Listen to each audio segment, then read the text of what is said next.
pinagsama. Ito ang Katropa Radio. Iba tayo. Kayo ay nakatutok sa 1134 kHz, DWDD Katropa Radio, Iba Tayo. Kami po ay kasapi ng KBP, kapisanan ng mga broadcaster ng Pilipinas. The University of Rizal System is an integration of three higher educational institutions in Rizal Province, which are the former Rizal Polytechnic College, Rizal State College, and Rizal Technological University Antipolo Campus. On August 11, 2001, Republic Act 9157 established the University of Rizal System with the NI campus as the main campus and has 9 satellite campuses in Morong, Pililea, Rodriguez, Antipolo, Angono, Binangonan, Cainta, Cardona, and Taytay. Since the grant of university status, URS has evolved from a lesser-known integrated state university into a recognized higher educational institution. At present, URS is a Level 3 and developing SUC offering 127 CHED-recognized courses in all campuses.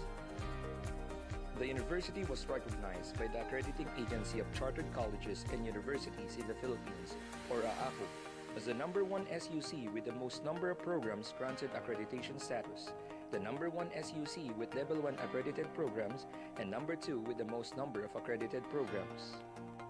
Hence, the university gained recognition as the top-performing school with the most number of accredited programs given by the Accrediting Agency of Chartered Colleges and Universities in the Philippines. It is the only HEI in Rizal that offers graduate degrees in agriculture as well as selected undergraduate degrees in arts, engineering, fishery, social work, and sciences.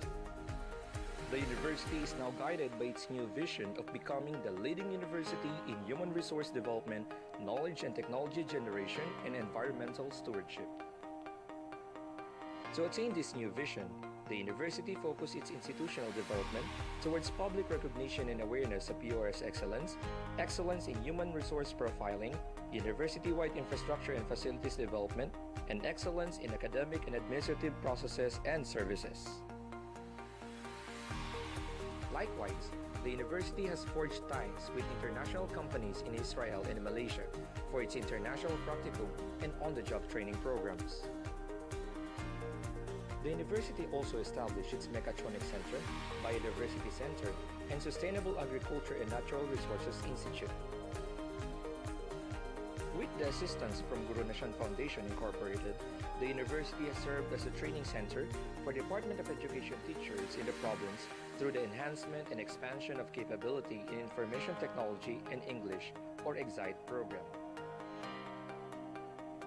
The creation of the Culture and Arts and Sports Development Offices contributed to the preservation of the rich art and cultural heritage of the province, as well as nurtured the athletic development of future Olympians. Physical development is on the rise. Academic buildings in all campuses, student centers, newly equipped and renovated university library, complemented with Starbucks e-library, as well as a newly renovated gymnasium.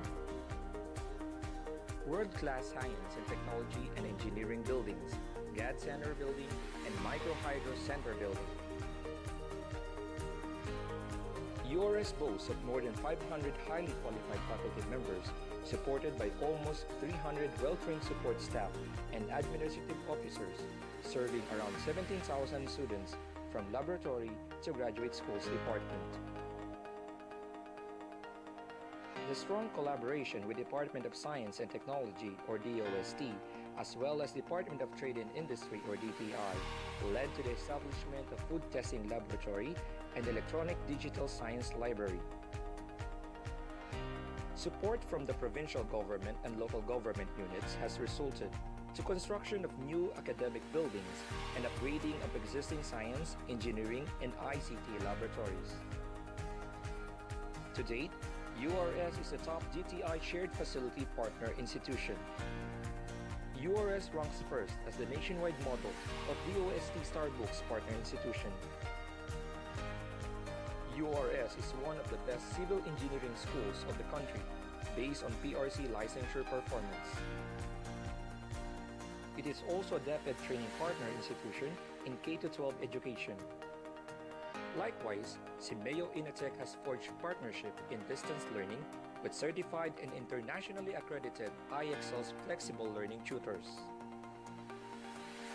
The university is recipient of the Most Outstanding Accounting Office, given by the Philippine Association for Government Budget Administration Incorporated, or PAGBA. It has the most innovative projects in livelihood as certified by the Philippine Association of Extension Program Implementers Incorporated and the Tennessee Renewable Energy Economic Development Council. URS ranked 9 nationwide out of 239 SUCs offering agriculture, as evidenced by school performance in the agriculturist's licensure examinations. Likewise, URS was ranked 10th out of 150 schools nationwide in the 2018 School Performance Ranking in Electrical Engineering Licensure Examinations. The university also ranked 21st out of 155 schools in Electronics Technician Board Examinations.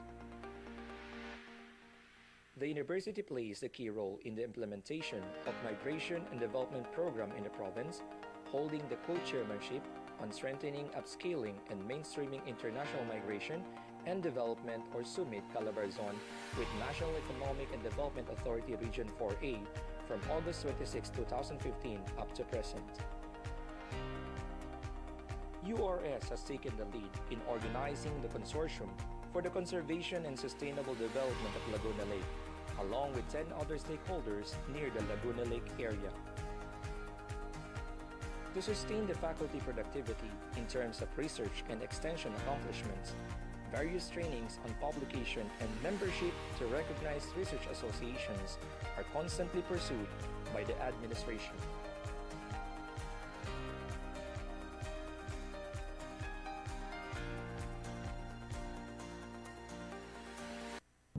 Ito ang DWDD 1134 kHz Katropa Radio. Iba tayo!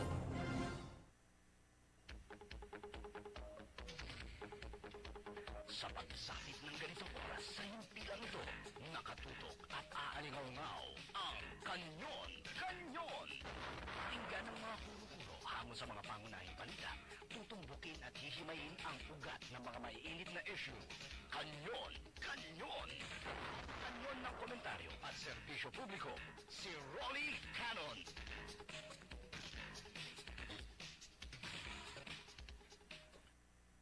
Kanyon! Kanyon! Si Rolly Canon.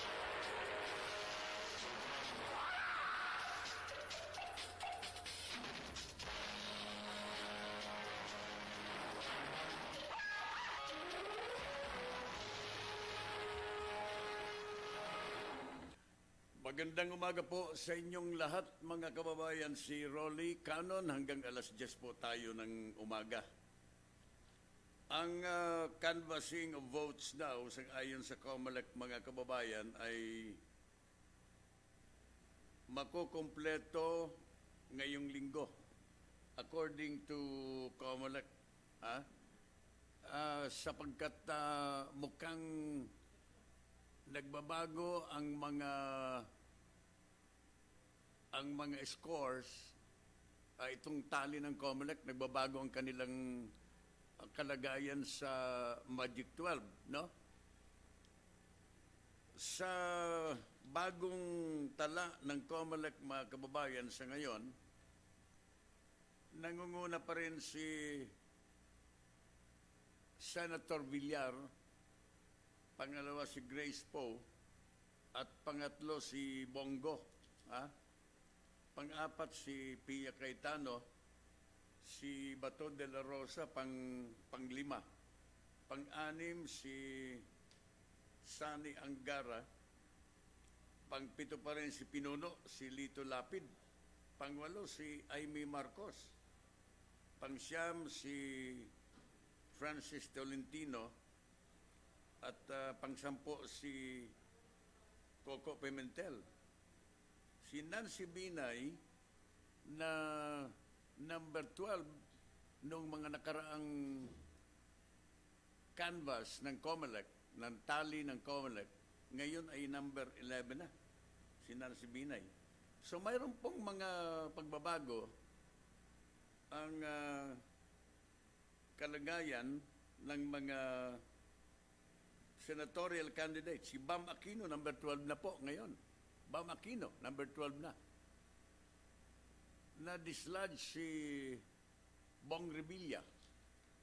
Si Bong Revilla ay number 13.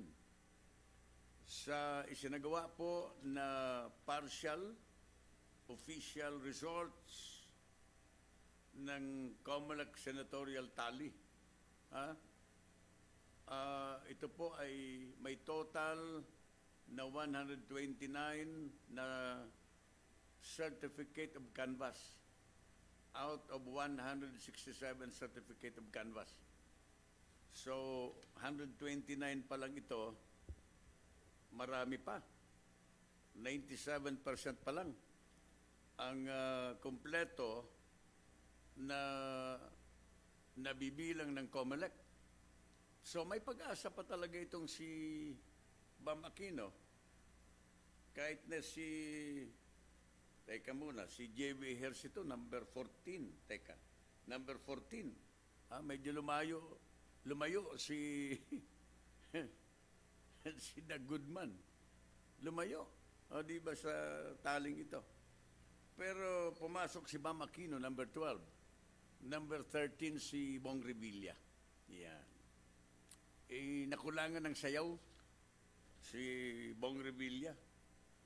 Kulang yung sayaw. Akala ng marami, number 10 kasi. Dati si Bong Revilla, number 10. Ngayon, number 13. So, ito po ang latest coming from the Commission on Elections, 97%. Ang nabilang po, 129 COCs, no? Out of 167 COCs, no? All right. So, generally, ang eleksyon ay maayos naman, ayon sa kanila, no? At marami nagsasabi na kailangan kapag natapos ito within this week, ay kailangan iproklama na daw po itong mga nanalong mga kandidato sa pagkasenador. In fact, si Senator Manny Pacquiao ay hinihingi sa COMELEC na kailangan na daw iproklama itong mga senador. There is no reason para i-delay ang proclamation ng mga senador na ito. Pero para sa akin, Senator Manny, kailangan hintayin natin itong result ng Senate investigation. Kasi marami pang mga dapat maimbestigahan. Sayang itong mga overvotes. Ang mga overvotes ay naitala sa 1.17 million. 1.17 million votes na sayang. Ang pinakamataas ay sa National Capital Region. Malaking bagay ito doon sa mga kandidato. Maaring ang mga kandidato ngayon sa number 13, number 12, number 14 ay maaring apektado po yung mga posisyon na yan. Sapagkat 1 million votes ang nasayang sa mga overvoting. Pero wala na. Hindi na po ito pwede na bilangin ng COMELEC. Bawal po yan sa patakaran ng Commission on Elections. Kapag overvote, hindi na po pwedeng bilangin yan. So, ito po ang mga latest developments ngayon. May mga pagbabago sa posisyon ng mga senador, no? Sabi ko nga, si Ramon Revilla, si Bong Revilla ay number 13 na ngayon. Nung araw ay number 10 sa latest partial official results na ipinalabas po ng Commission on Elections. Alright. So, ituloy natin itong ating mga nire-report sa inyo. Sabi po ng Commission on Elections, matatapos ang canvassing ng lahat pong mga COCs na ito within the week. This is according to James Jimenez, ang tagapagsalita po ng COMELEC. O sige, para maiproklama na kung talagang gusto ninyo maiproclaim na kaagad-agad ito mga nananalo na mga kandidato sa pagkasenador. Alright. May mga aabot na pong 12 milyong piso na halaga ang nakumpiska ng mga otoridad mula sa vote buying and selling incidents. No? Saan kaya pupunta itong perang ito ng mga nakumpiska ng ating mga otoridad? Ha? Papasok kaya ito sa National Treasury? O baka ilagay na lamang ito sa future expenses ng COMELEC? Ito mga nahuling 12 milyon. 12 million na naiwanan po ng mga leader ng mga kandidato para sa vote buying. Actually, vote buying, sabi nga ng presidente, ay matagal na ito. Hindi naman maiiwasan ang vote buying. Ang vote buying, mga kababayan, ay di naman talaga yan ang pinaka-issue dito sa nakaraang halalan, even some other elections, sapagkat ang mga tao naman mayroong silang sariling desisyon. Kahit bayaran mo ang mga tao kung talagang ayaw iboto, ay hindi boboto sa iyo yan. Ang issue dito, yung manipulation dito sa mga vote counting machine. Iyan ang pinakamalaking issue ngayon. At saka yung mga unaccounted na mga boto, unreported na mga boto na abot yata sa mahigit din na 1 milyon. Unaccounted, unreported na mga boto sang ayon po sa NAMFREL. Ayan. 1 milyon. Malaking effect yan sa ranking. Sa ranking ng mga kandidato na gustong makapasok sa Magic 12. Malaking bagay po kung mabilang kaagad ng Commission on Elections itong mga unreported na mga boto that can be translated into more than 1 million votes. Mga kababayan, so this is the real issue. Hindi yung vote buying, sapagkat sabi nga ng Presidente, vote buying, nandiyan na yan eh. Kahit na noon eh. May sariling paninindigan naman ang mga boto, ang mga botante. So the real issue here, yung manipulation diyan sa mga servers, manipulation diyan sa mga SD card, manipulation sa result. Sapagkat alam niyo, electronic po kasi ito eh. Electronic kasi ito eh. Marami tayong mga eksperto sa electronics na pwedeng magkaroon ng manipulation. Mayroon nga pong balita ngayon eh, na dinideny ng COMELEC yung meet me room. Mayroon daw na meet me room kung saan doon isinasagawa ang tinatawag na manipulation dito sa mga makina. Siguro yung kandidato na gustong manalo sa eleksyon, pwedeng pumasok doon sa meet me room para makipag-deal kung kanino. Kung kanino ang mga hinala ay mga kasabwat diyan sa namamahala ng eleksyon.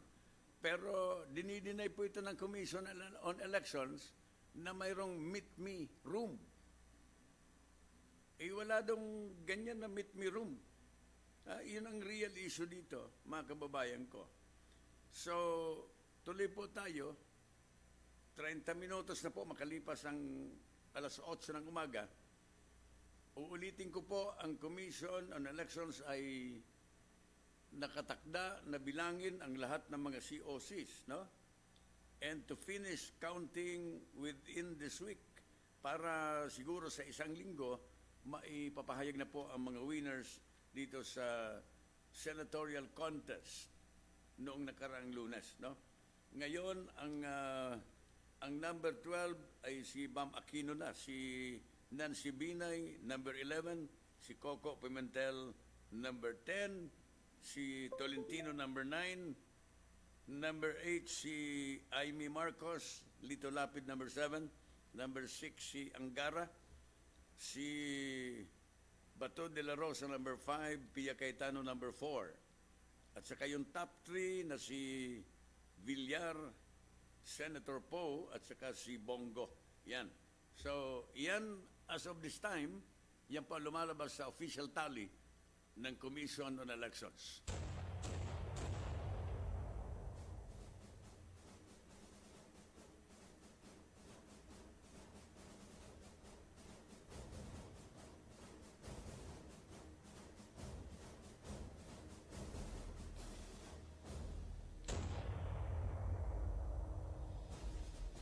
Kanyon, si Rolly Canon.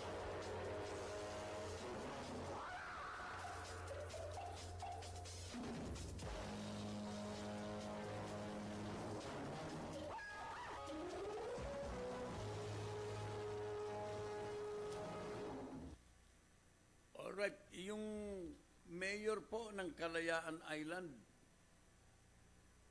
si dating mayor, incumbent mayor, Roberto Del Mundo, siya rin po ang nanalo doon sa Kalayaan Island bilang alkalde.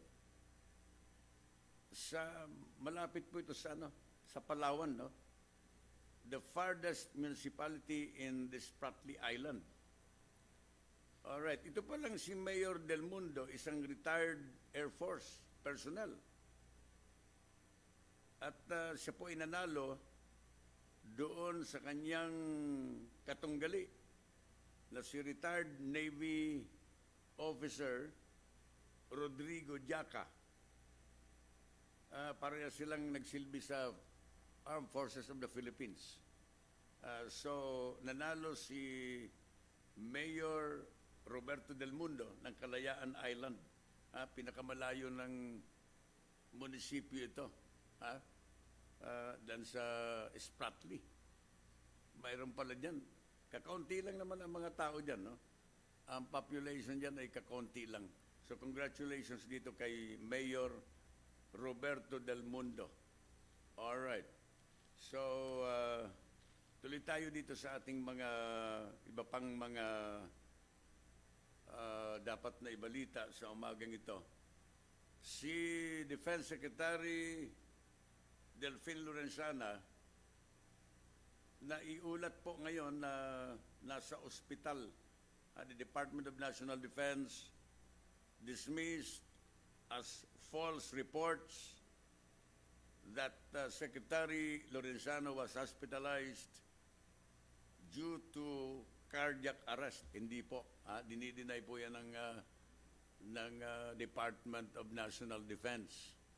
Nagdi-check up lang daw si Secretary Lorenzana.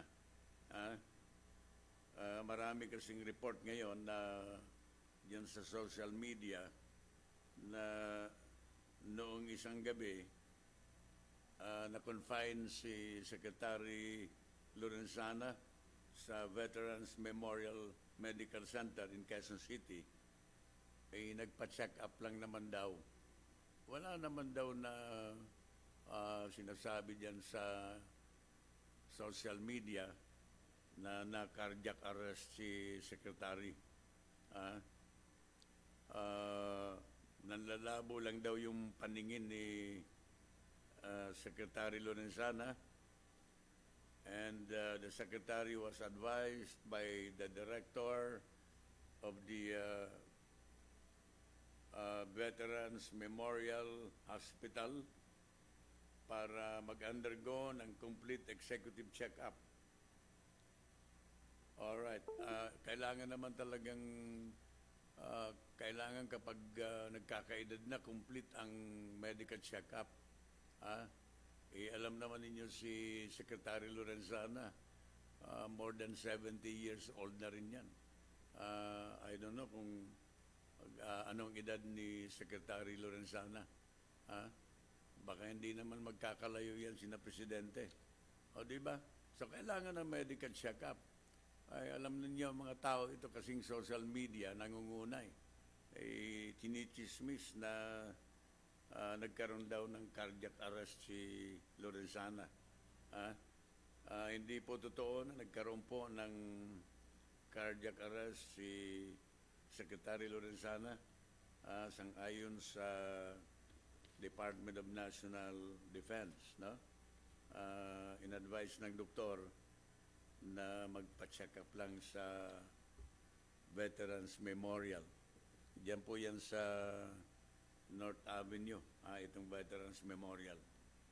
Alright.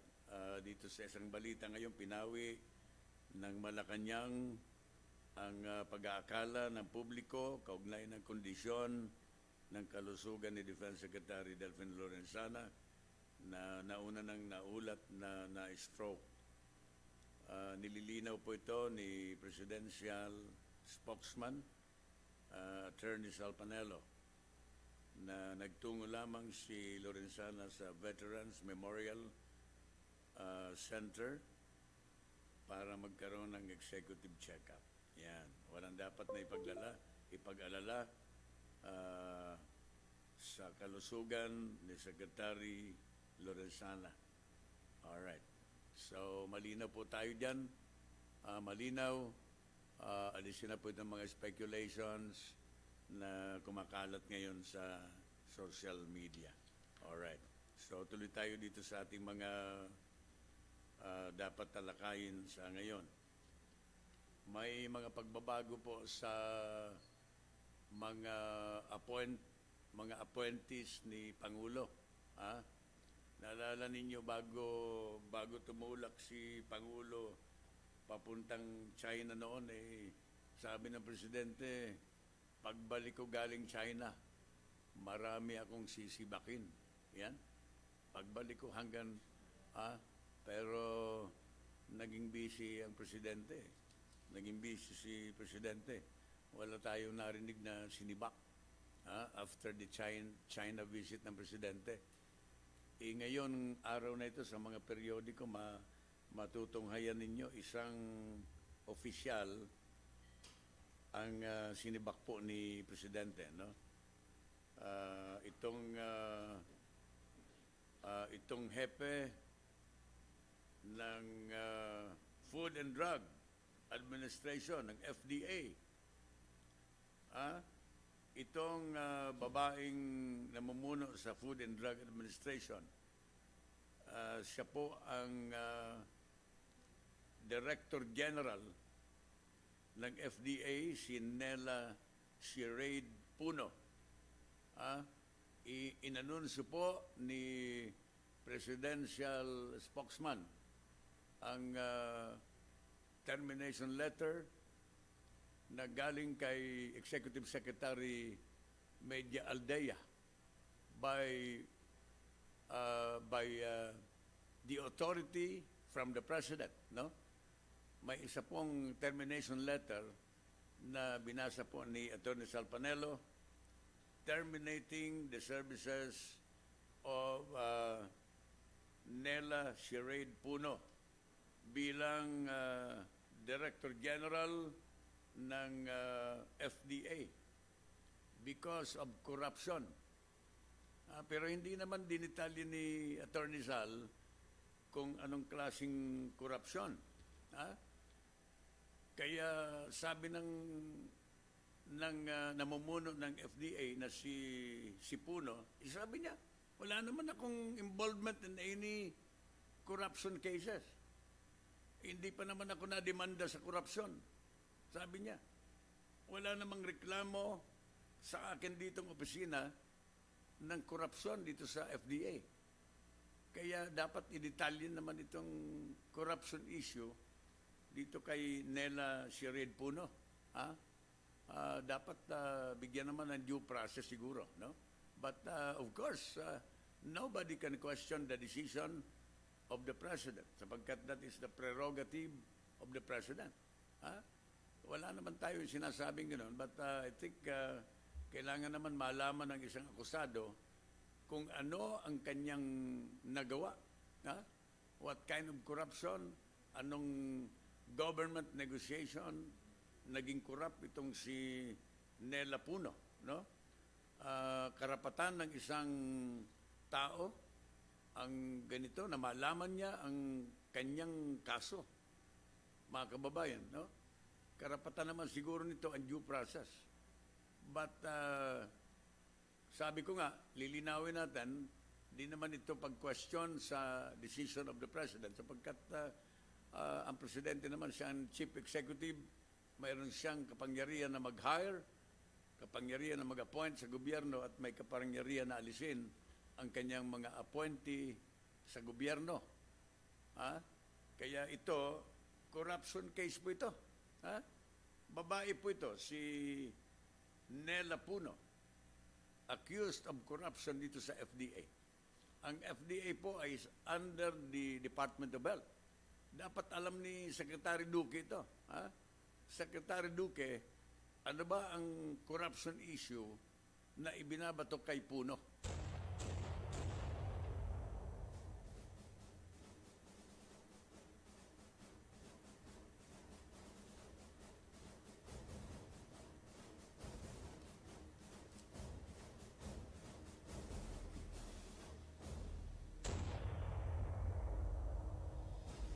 Kanyon, Kanyon, si Rolly Canon.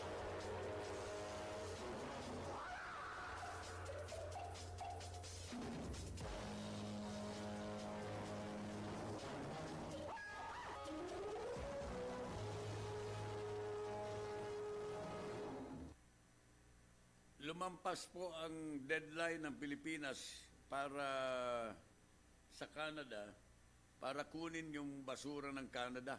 Ha? Naalala po ninyo, May 15 ang deadline ng Pangulong Duterte para ibalik sa Canada itong mga basura. Ha? 6 na taon na po ito nasa ating bansa. Itong mga imported na basura galing sa Canada. In fact, marami na ang nailibing dito na basura diyan sa Central Luzon, no? O di ba? Marami na sa kahit saan ba 'yon? Sa Tarlac yata. Oh. Kaya sabi ng presidente, kailangan ibalik itong mga basurang ito. Tama nga naman ito. Anong akala ng mga ito sa Pilipinas? Basurahan. Oh. Kaya tama itong ginawa ni Teddy Locsin na i-recall ang mga ambassadors doon sa Canada, no? As well as the consuls in Canada para bumalik sa Pilipinas. Ha?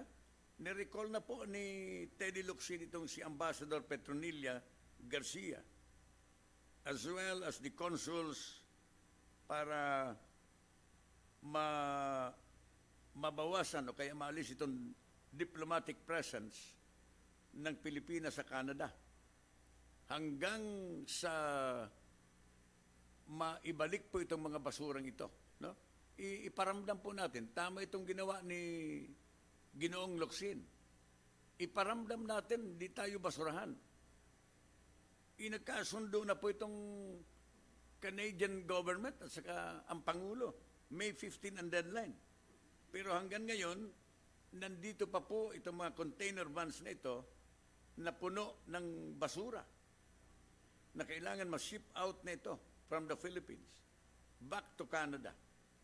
Alright. Ang dami ng delay nito. Ilang container ba ito? 160 plus yata na container ng basura ito. Ha? Na kailangan kailangan maibalik na po. Ha?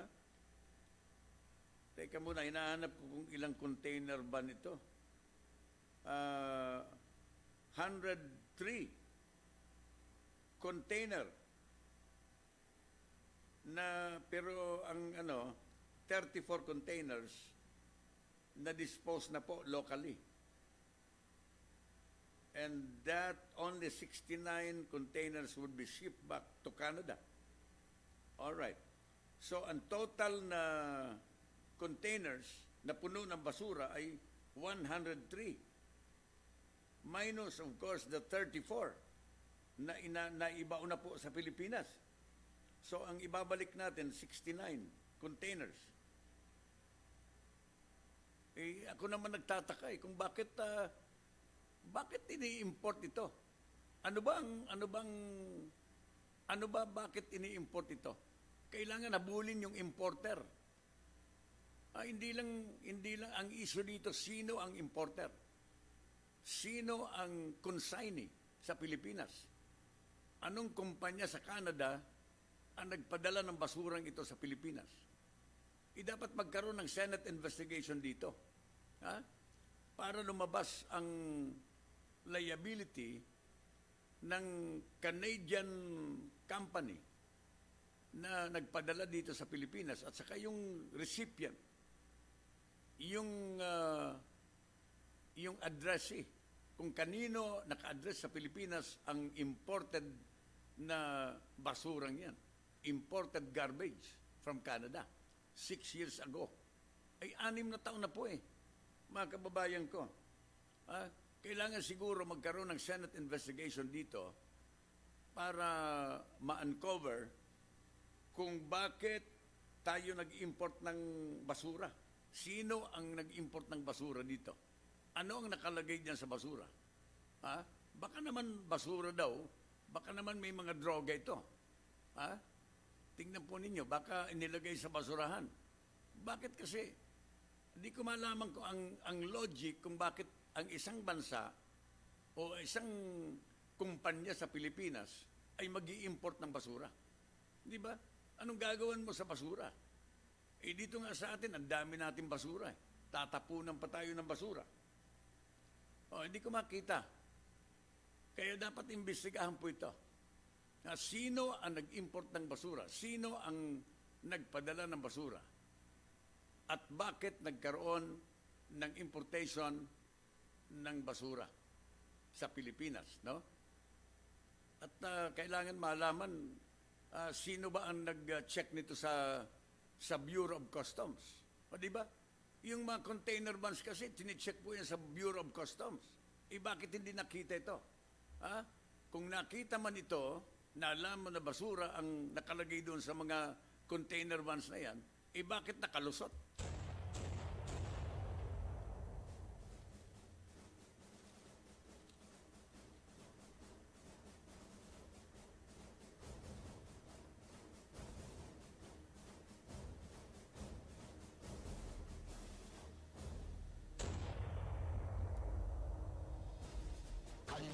Kanyon, si Rolly Canon.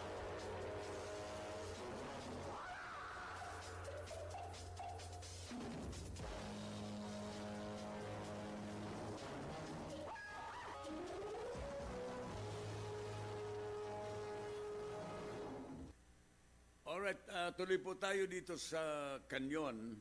Hanggang alas 10 po tayo ng umaga. Tuloy pa rin pala yung bangayan dyan sa PCSO. Akala ko tumahimik na po ang bangayan dati ng mga board member ng PCSO nang nag-resign o kaya nang sibakin si Balutan, si General Manager Balutan several months ago. Ngayon, mayroon na naman ng bagong controversy. Nagpatawag po ng press con si Sandra Cam na isa sa mga board member ng PCSO. sang-ayon po kay Sandra Cam, hindi niya daw kaya na sikmurahin ang korupsyon sa PCSO. Nakapagtataka, bago na po ang mga namumuno ng PCSO ngayon. Yung dati, retired member of the armed forces, si Balutan. Ngayon yata yung namumuno dyan ay retired policeman. Police naman. PCSO Chairman and General Manager Anselmo Simeon Pinili, a retired police general. General Pinili. Siya ang pinili ni Presidente na maging Chairman and General Manager of the PCSO na pumalit kay Balutan.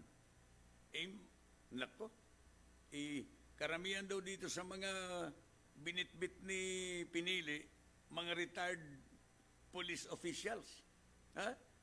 Na ang pinagkakaabalan daw itong STL. As usual, ganun din ang accusation kay Balutan noon, di ba?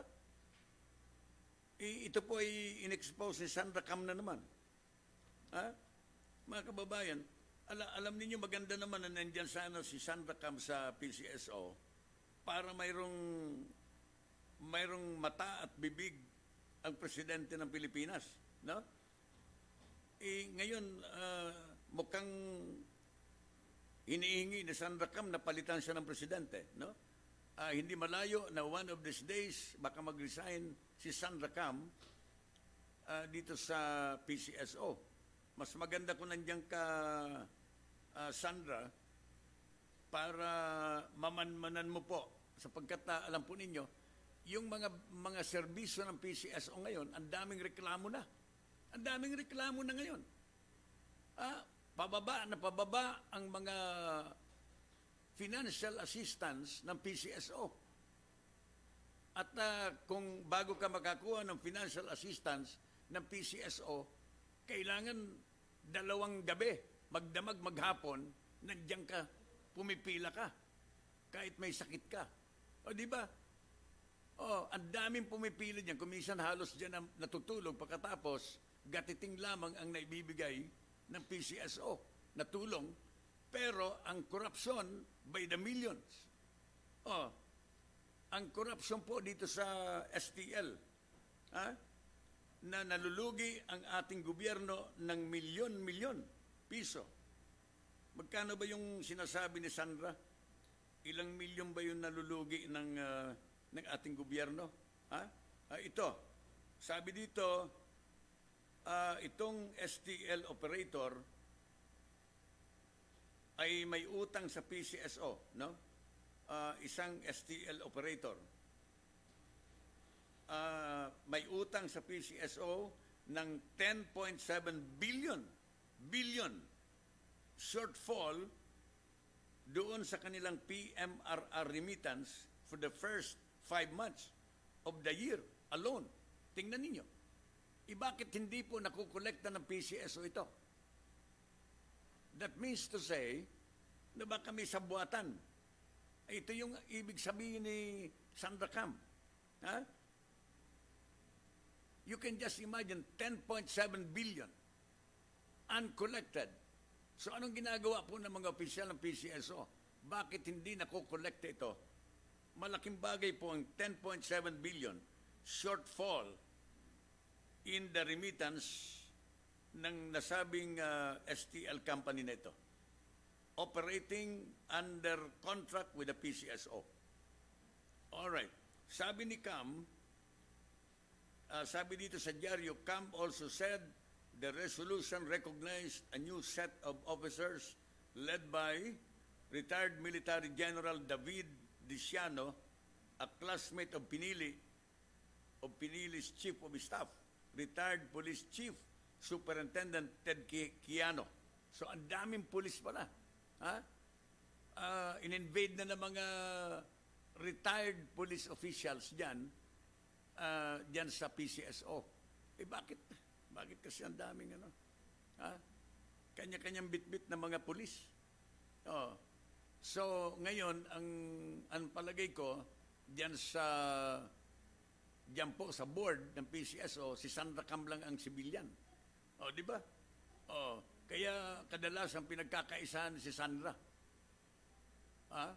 Ngayon, sabi ni Sandra Cam, Mr. President, I would like to meet you para sabihin sa iyo na gusto kong palitan mo na ako. Hindi ko na kayang sikmurahin ang corruption dito sa ahensyan ito. Ano kayang sagot dito ng presidente? Ay kung ako ang presidente, hindi ko aalisin si Sandra Cam. Bakit? Kung talagang noon pa, ang daming mga nagsasabi talaga, ang daming mga kabulastugan talaga dyan sa PCSO. At least nandyan si Sandra Cam. Nababantayan ang mga aktibidad ng mga opisyal ng PCSO.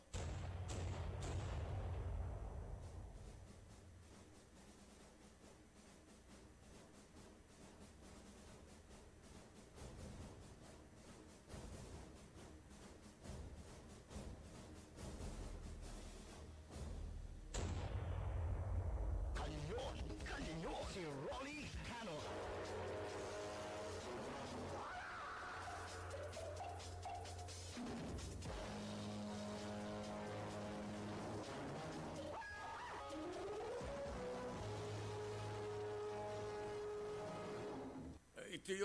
Ito yung sinabi ni Miss Sandra Cam, and to quote, sabi ni Sandra, I'm appealing to you, I am appealing to our President, I love our country, and you know that.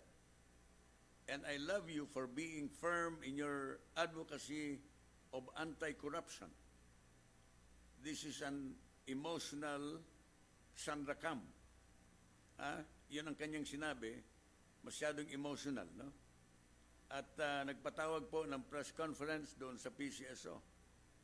And to quote Sandra, sabi niya, I want to meet with you and I will ask you to relieve me from my position. Ito yung sinasabi ni Sandra. Sabi niya, she can no longer take the corruption in this agency. All right.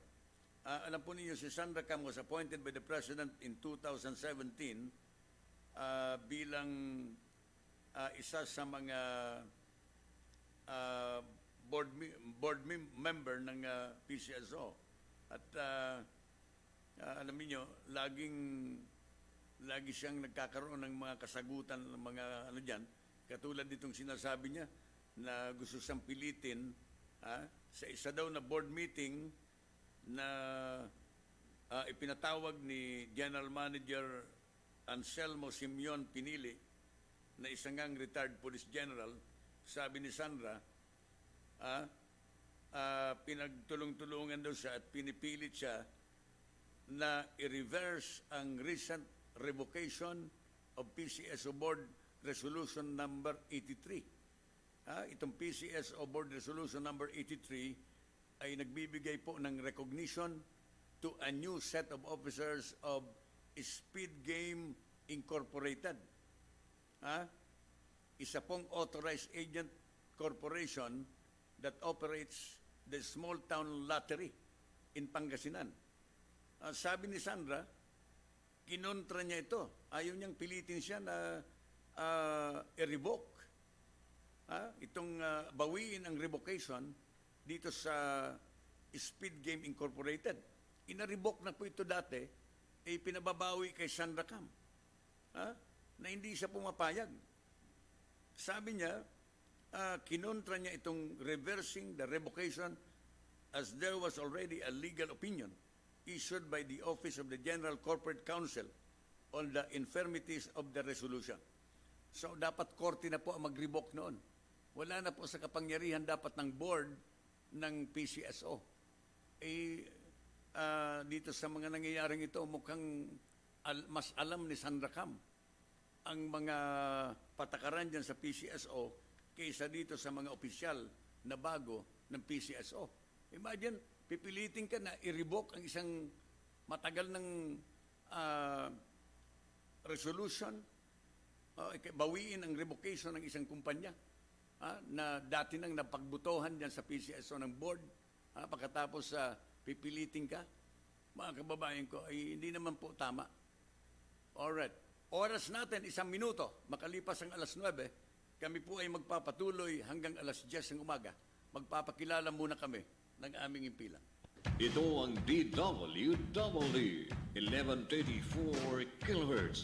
Balita, impormasyon at musika. AM at FM pinagsama. Ito ang Katropa Radio. Iba tayo. Kayo ay nakatutok sa 1134 kHz. DWDD Katropa Radio. Iba tayo. Kami po ay kasapi ng KBP, kapisanan ng mga broadcaster ng Pilipinas. There are soldiers, and then there's us.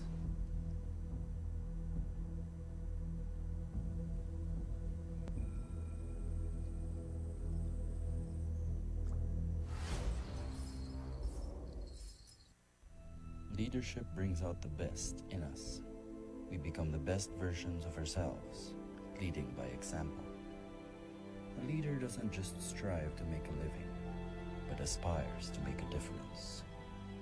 Destiny waits for no one, and the choice is yours to make. Don't wish. Become.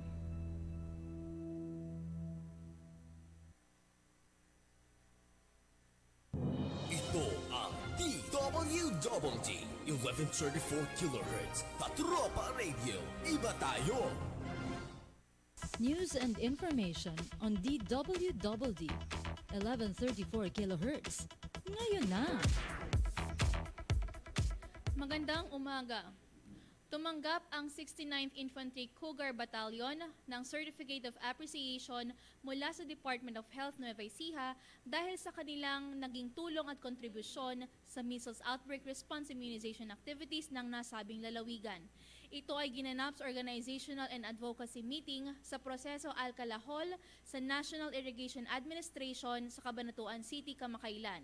Nabatid na ang 69IB ay ang nagkaloob ng transportasyon, mga karampatang tao at seguridad sa serye ng mga pagbabakuna sa lahat ng syudad at munisipalidad sa Nueva Ecija. Matatandaan na noong nagdaang Marso, ang DOH kasama ang mga kaukulang municipal health offices ng iba't ibang munisipalidad ay nagsagawa ng mori para tugunan at maiwasan ang pagkalat ng tigdas sa nasabing lalawigan sa pamamagitan ng house-to-house visitation at vaccination sa mga batang may edad na 6 na buwan hanggang 59 na buwan na gulang. At yan ang mga balitang hatid ng News Express Top of the Hour News. Ako po ang inyong katropang si Jasmine Oliveros, nagbabalita sa DWDD Katropa Radio, Iba Tayo. Ito ang DWWD 1134 kHz. Balita, impormasyon at musika. AM at FM pinagsama. Ito ang Katropa Radio. Iba tayo. Kayo ay nakatutok sa 1134 kHz. DWDD Katropa Radio. Iba tayo. Kami po ay kasapi ng KBP, kapisanan ng mga broadcaster ng Pilipinas. There are soldiers, and then there's us.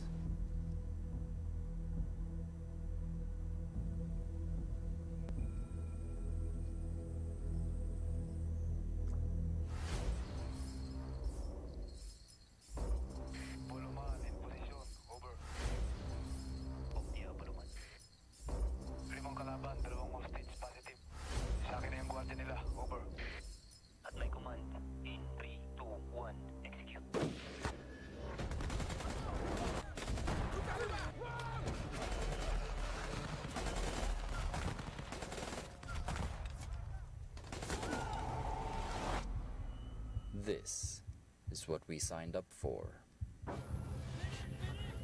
We endure no matter how hard we fall, how much it hurts, or how heavy the burden.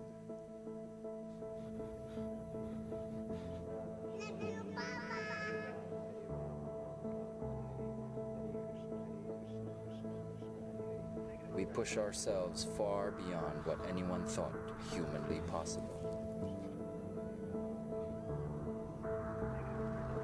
We are never out of the fight.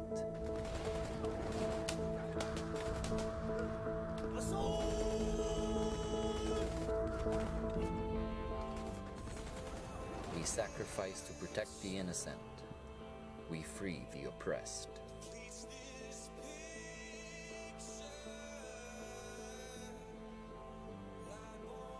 We don't fight for fame or fortune.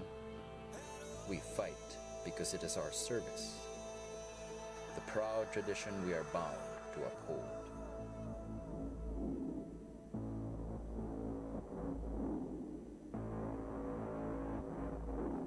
We are the Special Operations Command of the Philippine Army.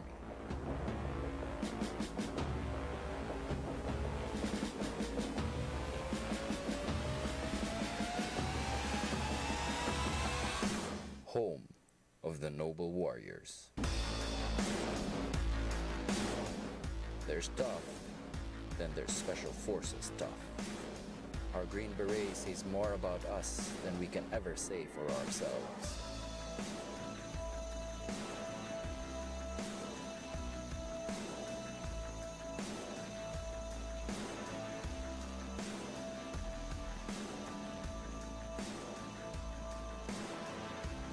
We have a specific set of skills that allow us to infiltrate enemy lines via air, land, or sea.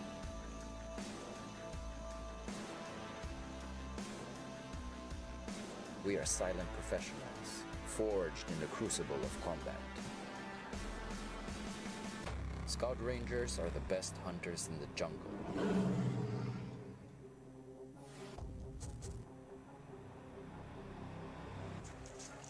We are pure fighters, with unparalleled skill in guerrilla warfare. We strike hard, we strike fast. Target down. Clear na kami. Over. Kopya mo sa Juan. Fire in the hole.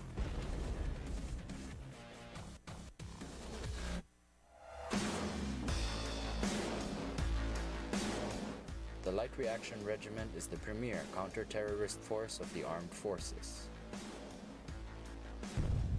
We are modern soldiers specialized in surgical strikes and urban battlegrounds.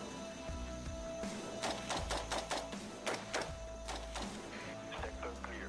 Tiradores.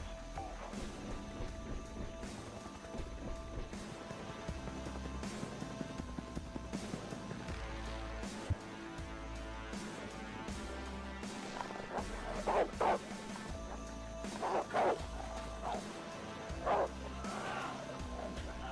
We are at the forefront of the Philippines' war on terror.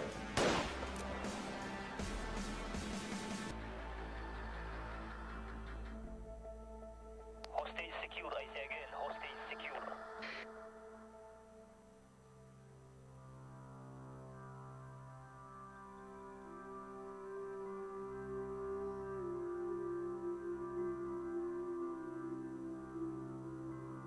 The Special Operations Command Philippine Army has changed the face of conflict in our country. We immerse in communities.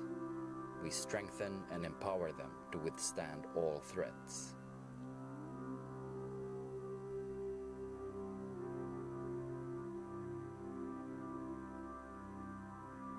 This is what we were trained to do. We were bred to accomplish.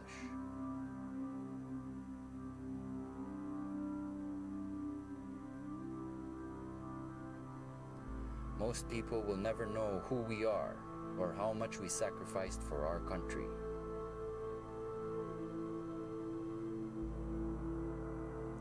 Yet in our hearts, we are proud to be your noble warriors.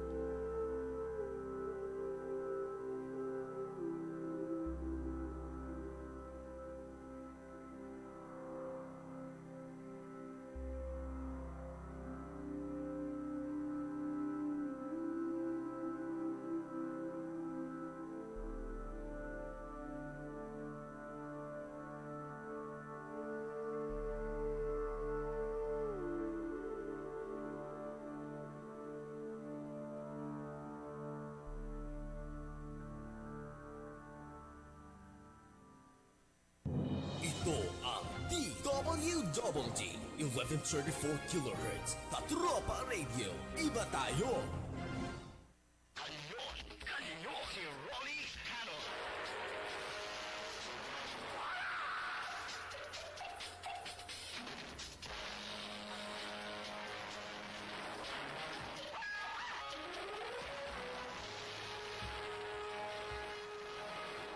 Tuloy po tayo sa second part ng palatuntunang Kanyon. Kasama po ang inyong lingkod sa radyo, si Rolly Canon. And mayroon po tayong mga bisita ngayon sa ating studio mula sa Viluna Medical Center. At gusto ko pong ipakilala sila ngayon, si Colonel Eugenia E. Mendoza, ang Chief ng Viluna Medical Center, AFP Health Service Command. Magandang umaga po, Colonel. Magandang umaga rin po. Welcome po sa palatuntunan natin dito sa Katropa Radio, dito po sa Campo Aguinaldo. Si Colonel Fatima Claire S. Navarro, at siya po ang Chief ng Medical Service ng Viluna Medical Center. Good morning, Colonel. Good morning po, sir. Good morning sa lahat ng nakikinig at nanonood. And we also have Captain Sherwin Joseph P. Sarmiento, acting Chief ng PIO, at siya po ay isang ward officer ng MICO, CU. Welcome po, Captain Sarmiento. Morning, Good morning sir. to you. Thank you po. Pag-usapan natin itong tungkol sa Viluna. Kasi kapag nababanggit ang Viluna, unang nasa isip ng tao, hospital yan ng mga sundalo. Di ba? Unang nasa isip yung mga nasusugatan sa labanan sa iba-ibang parte ng bansa ay kinukonfine sa Viluna Medical Center. Paano po na ipangalan ito na Viluna? At ito po ba ay Viluna Medical Center pa rin o nabago ng kasi may naririnig ako, AFP Medical Center na po ito. Ano po bang ginagamit dito? AFP Medical Center o Viluna pa rin? Colonel. Magandang umaga po ulit. Nung unang kaya tinawag na Victoriano Luna General Hospital nung una po, in honor of Colonel Victoriano Luna na namatay po sa labanan nung nabagsakan na bomba sa Bataan, na pasama po siya doon. So napangalan po ng Viluna General Hospital. Later naging Viluna Medical Center. And then later po naging AFP Medical Center, pero nung nabuo po yung AFP Health Service Command, na-rename po siya ng Viluna Medical Center. Viluna Medical Center. Na po ngayon. Ngayon. Opo. Alright. So, malinaw.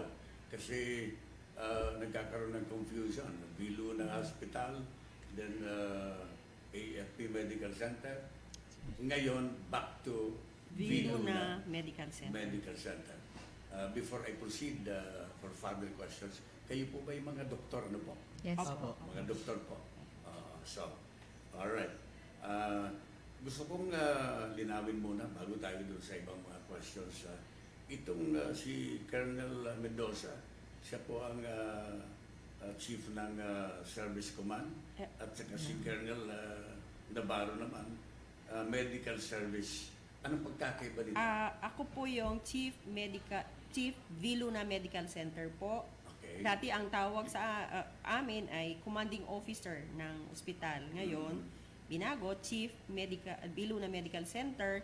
Si Colonel Navarro po ay siya po ang Chief Medical Service ng Viluna Medical Center, na dati po ay Chief of Clinics, ngayon Chief Medical Service po. May pagkakaiba. Opo.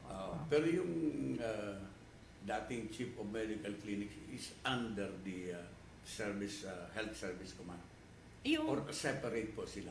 Ang Viluna Medical Center po kasi, nung nabuo po yung AFP o AFP Health Service Command, naging one of the 12 operating units under AFP HSC po or AFP Health Service Command po. So, yung Viluna Medical Center is one of the 12 operating units of AFP Health Service Command po. Ang Viluna Medical Center ngayon ay yan ba exclusive para sa mga sundalo, yung bang mga dependents of the soldiers included ba dito sa siniservisyo ng Viluna? Yes, sir. Meron po tayong mga tinatawag na mga may privilege to be hospitalized or authorized para ma-hospital dito sa Viluna Medical Center. Siyempre po, unang-una yung ating mga kasundaluhan. Lahat po ng benepisyo, pwede po sa kanila. Now, second po, is yung pong ating mga dependents ng mga active na sundalo. And then, pwede rin po yung ating mga civilian employee at yung ating mga reservists. Now, all the others po, yung iba po, considered civilian, no? Katulad po yung ating mga retired, ganyan, yung mga dependent po ng ating mga civilian employees, considered na po silang civilian. Pero may special privilege din po yung ating mga active na yung pong mga CAFGU, sila po. Pero yun pong kanilang mga dependents, considered civilian din po. Ganun din po yung mga reservists. Okay. Colonel Navarro, na-mention mo yung reservist. Apo. Ang benefit ba ng mga reservist ay the same with the benefits of the soldiers in active service? In terms of hospitalization po, opo, parehas po. Ang difference lang po, yung dependents nila will not receive the same benefits as the dependents of the active military. So, yan ang pagkakaiba. Opo. Kompleto din po yung Viluna Medical Center ngayon ng lahat ng medical services. Mayroon din kayong mga pediatricians, pedia department, gynecology department, mayroon din kayong sa internal medicine. Kompleto po. Opo. Actually po, ang Viluna Medical Center ay accredited po ng Department of Health as a Level 3 hospital. Ibig sabihin po, lahat ng mga basic na serbisyo dun sa 4 na major service, surgery, OB-GYN, pediatrics, and internal medicine. Lahat po yan po ay accredited, lahat po ng basic services. But being level 3 po, ibig sabihin, hindi siya yung primary service lang. Kahit po yung mga specialty care, meron din po tayong mga sections ng mga tinatawag na subspecialist tulad ng genitourinary, mga neurosurgery, orthopedics, and all the other subspecialties po ng ibang mga basic departments. Captain Sarmiento, I'm just curious, no? Ito bang mga doktor ninyo dyan ay lahat sila ay sundalo? Lahat po ng doktor sa Viluna upon entering residency are required to undergo po yung military orientation course. So basically po, ang mga bata na papasok na first year resident sa lahat po ng nasabing services ni Colonel Navarro are required to undergo the military orientation course. After po ng military orientation course na to, after processing their papers, these individuals are called to active duty po. So basically, all our residents are military po. However, we also have our civilian consultants, yung binibigay po na item na medical officer po. Okay, you mentioned about civilian consultants dito sa hospital. Dito sa AFP organization, mayroon din mga civilian employees. May mga civilian employees na mga nasa plantilla.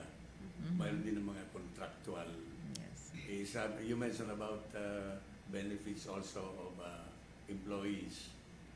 Ito bang mga contractual na mga empleyado ng militar ay may benepisyo din na pwedeng makuha sa Viluna Medical Center? Kasi dito may mga contractual kami. I'd like to take this opportunity to ask you para malaman nila. Anong malay natin kung mayroon o wala? Dapat malaman namin. Who can answer this? Colonel Mendoza, ma'am?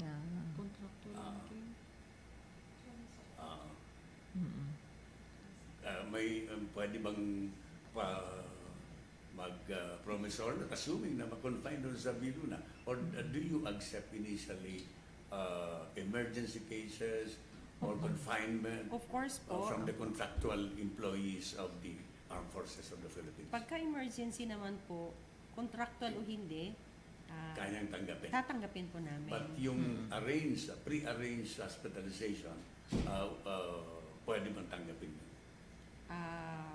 Kasi po ngayon, meron po kaming sinusunod na guidance po na lahat po ng civilian patients na i-admitin po sa VLMC ay kailangan po na meron pong authorization na manggagaling po kay Chief of Staff at saka si SND po. So, kailangan may recommendation. Opo. So, na-discuss na natin tungkol sa mga benefits ng reservists at yung contractual, basta mayroong recommendation. Yung mga contractual employees po, specifically po ng VLMC, kung kailangan nilang magpakonsulta, hindi na po nila kailangan ng authorization from the Chief of Staff or SND po. Kasi pwede naman silang tignan po sa hospital po namin, sa VLMC po. Okay, so kumpleto din kayo ng surgery, orthopedics, OB, internal medicine, surgeons, marami. Okay. Ano pang maaring masabi natin advantage or special skills maybe ng mga personnels ng Viluna Medical Center, especially the doctors, that maybe we can say that we are at par with the private hospitals? Actually po, yung pagiging accredited natin as level 3, ibig sabihin, katapat na po natin lahat ng level 3 hospitals sa buong Philippines, no, nationwide. Now, isa po sa pinaka-highlight natin sa Viluna Medical Center, of course, is our capability in terms of trauma, surgery, no? Lalo po yung mga battle casualty natin. So, highlight po natin talaga, very maganda po ang ating competency in terms of orthopedics and surgery. Yung surgery po, meron din po tayong mga subspecialty nga po dyan, katulad ng neurosurgery para sa brain. Meron din po tayo ng mga urology, yung sa genitourinary concerns po ng ating mga sundalo. Okay. So more on, ang specialty ninyo, more on surgery. Opo, sir. Kasi maraming mga sundalo ang kailangan ng surgery. Di ba? Magaling din po tayo do sa mga ophthalmology kasi surgery po yung mga naputukan sa mukha, ENT, mga blast injuries po. Opo, plastic surgery, thoracic cardiovascular, yun po talaga yung parang forte natin. Yung kumusta naman po yung kapabilidad ng bawat department, di ba? Marami din kayong mga departments that are they meeting the expectations lahat po ng publiko, especially the military organization? Lahat po ng ating mga cutting departments at saka yung mga majority of our services. So, out of the 16 departments, yung 13 po doon are accredited po. So, ibig sabihin, kapantay po niya yung mga other training programs and services po ng other hospitals. So, recognize po sila na talagang at par yung kanilang mga training and competency po. Did you receive some sort of kind of recognition coming from different civic organization, not only civic but government agencies in regards to the overall performance of the hospital? Mayroon ba kayong mga citations also, recognitions na na-receive? Because you said that you are on level 3, practically at par or on the level with private hospitals. Therefore, yung mga private hospitals, may mga recognitions sila. Do you have some citations, recommendations that the hospital received due to excellence dito sa serbisyo? Madalas po yung ating mga by department itself, meron po silang mga recognition sa kani-kanila pong mga specialty. Opo. Like po yung Department of Pediatrics, nakaka-receive po sila ng recognition among their interdepartmental na mga conferences as ranking, minsan number 1 sila among the other hospitals na mga kapwa nila government. Ganon din po doon sa mga other departments, even in research, they are ranking po. Now, in terms of services po as a whole, previously po, we were also accredited by the PHIC or the PhilHealth. Although right now, binago na nila yung kanilang accreditation. They just go with the accreditation of the DOH. Pero nung nag-visit po yung PHIC sa atin, we also got that certification po ng PHIC. Okay. Colonel Mendoza, Colonel Navarro, and Captain Sarmiento, magpapatuloy tayo. Mamaya-mayang konti. May paalala lang tayo. Let's have a short break. Sir.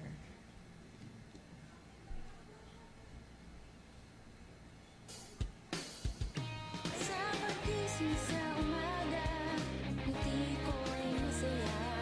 Narinig sa radyo, boses ng katropa mo. Iba't ibang uri ng kwento, mapapakinggan dito. Sa Luzon, Visayas at Mindanao, pati sa buong mundo. Makinig na sa katropa, dito di ka mag-iisa. Makisaya, makibalita, makiawit sa musika. Sabay-sabay at sama-sama, tungo sa pagkakaisa. The best at bida ka dito, sa Katropa Radio. Iba tayo.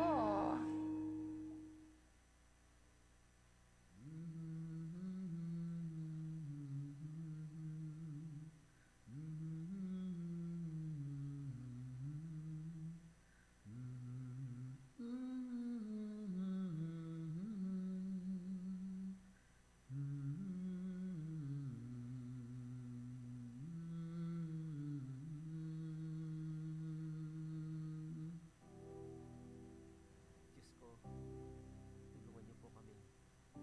Diyos ko, tulungan niyo po kami.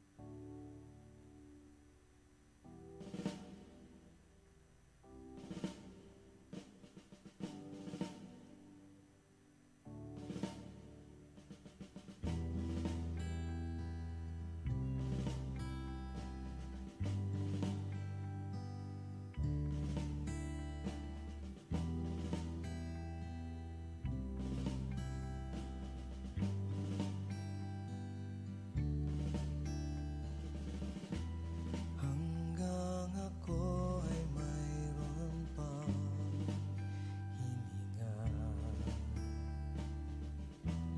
Hanggang ako ay mayroon pang buhay.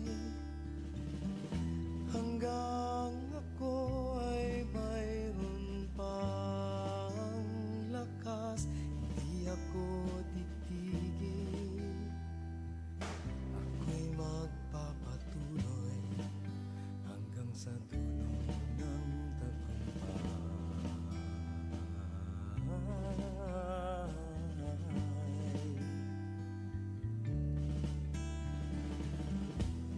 Hanggang may himig pa at mga salita. Hanggang may awitin pang naririnig. Hanggang may nakikita pa ang aking mga mata, hindi mahuhulid ang aking tinig hanggang sa dulo. Malapit na natin makamit.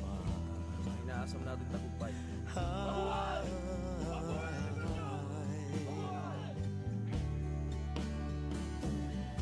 Hanggang bumuti ang buhay, hanggang paglaya ay tunay, hanggang kasaysayan ay may saysay. Handa kong ialay ang aking buhay.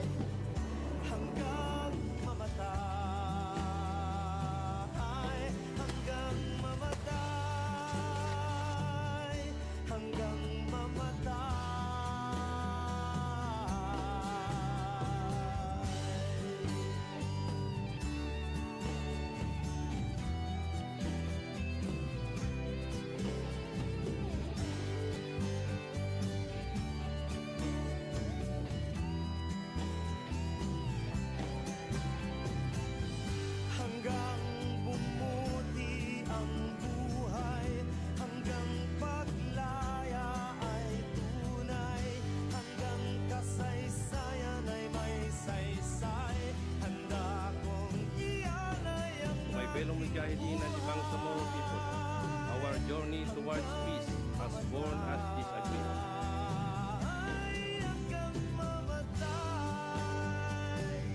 Hanggang mamatay,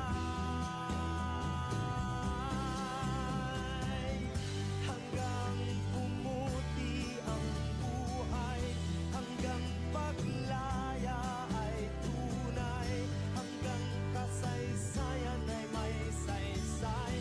Handa kong ialay ang aking buhay hanggang mamatay, hanggang mamatay, hanggang mamatay. O bayan ko, o bayan ko,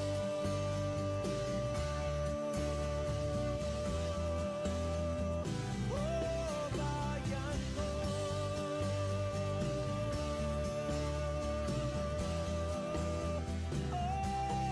bayan ko.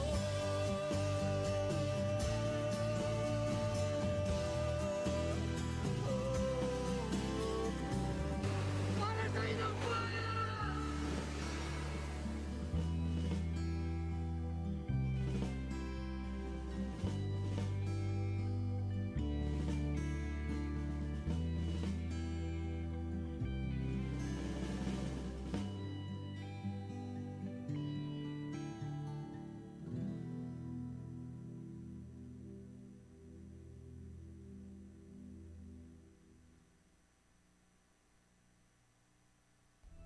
Leadership brings out the best in us. We become the best versions of ourselves, leading by example. A leader doesn't just strive to make a living, but aspires to make a difference. Destiny waits for no one, and the choice is yours to make. Don't wish. Become.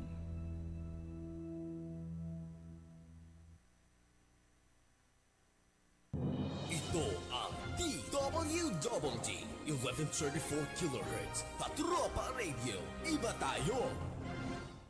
Kanyon, kanyon, si Rolly Canon.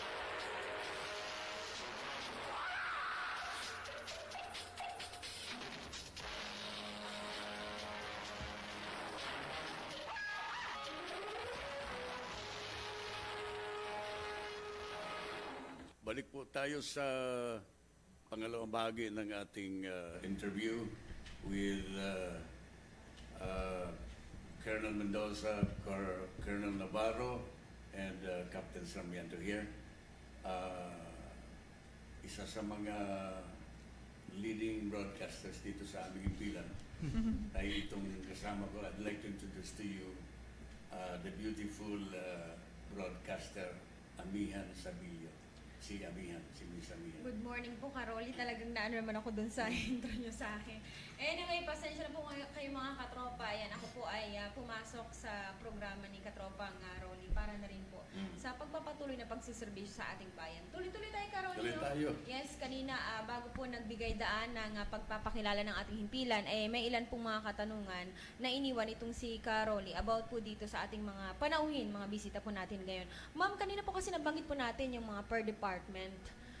Alam natin kanina, nabanggit po ninyo yung sa Obigaini, sa Pedia, and actually meron kami isang kasamahan na nanganak dyan last month lang. So, kaya alam namin yung sa Pedia na binigay yung best sa kanya. Kaya siguro natanong kanina ni Katropang Rolly about dun sa contractual kasi po siya ay contractual. Pero tinanggap kasi nga po emergency case po yun sa kanya. And thank you so much kasi wala po siyang naibayad kahit kasi sinagot naman po ng NCR-Com. Thank you so much. 7 months yung kanyang baby. Ayan. Kaya ngayon pa lang kinukuha ko yung opportunity na magpasalamat sa inyo. Anyway, balik po muna tayo doon yung tanong niya kanina. Doon po sa orthopedics po natin and sa surgery. Alam po natin pag sinabing diluna, nandyan po yung karamihan ng ating mga sundalo po na waya kung tawagin, wounded in action. Sa ngayon po ma'am, ano po yung pinakamabigat na challenge so far na nandun po kayo, alam po natin, siyempre umiikot po kayo kung saan po ma-assign ng mga hospitals, ang dami po all over sa Pilipinas na under po ng Armed Forces of the Philippines. Ano po yung pinakamabigat so far na challenge po na nahawakan natin kung surgery po yung pag-uusap, surgery rather yung pag-uusapan sa mga soldiers na waya po? alam nating lahat yung nangyari sa Marawi. So, Yes po. during that period, Viluna Medical Center has received patients from Mindanao. Though from that zone, we deployed doctors po. We deployed specialists, orthopedic surgeons, general surgeons, as well as internal medicine doctors na nandun na po, malapit dun sa place ng mga battle. So, sa Viluna po initially, ang naging malaking challenge natin, yung malaking number din ng patients na dumating sa atin during that time. So, basically po, since Wounded in Action, particular services who are concerned with these patients are the orthopedic surgeons, the general surgeons. Some of our patients were decked to neurosurgery because may damage po sa head trauma. Yes, oo. Meron din tayong ophthalmology.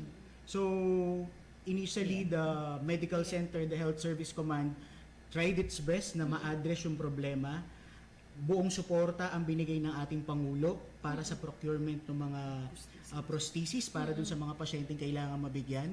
And then lahat ng pangangailangan. So, the challenge was big, but with the help of the President of the Republic and the Armed Forces of the Philippines, naibigay po yung mga pangangailangan at sa kasalukuyan may mga hinihintay pa rin tayo mga prosthesis para maibigay dun sa mga pasyenteng nandun pa sa Viluna.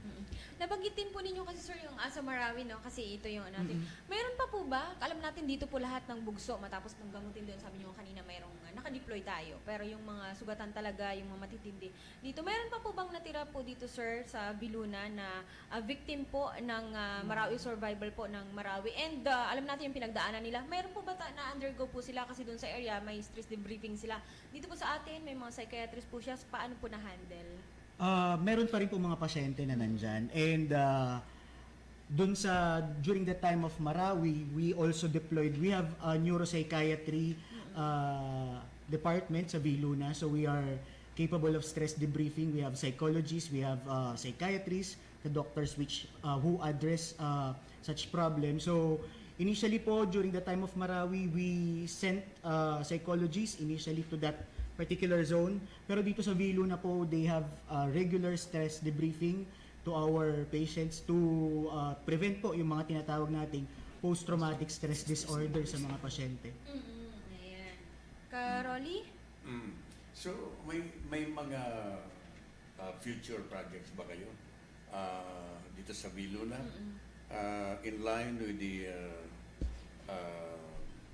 dito sa trust, the main trust of the President, in line with the different projects of the President. Kasi kanina inyo pong nabanggit sir, di ba? Doon po malaking bagay yung tulong na ipinagkaloob ng ating Pangulo, Pangulong Rodrigo Duterte. Yung tanong po ni Ano Caroli, mga future projects ninyo sa hospital? kung meron man po yung kaya yung ongoing or yung nakalipas po sa term ni The present and the future. Well, for the past year po, no, nag-umpisa na talaga yung kitang-kita po yung mga tulong po ni Presidente at suporta sa mga kasundaluhan, lalo na po sa ating ospital, no, sa hospitalization nila.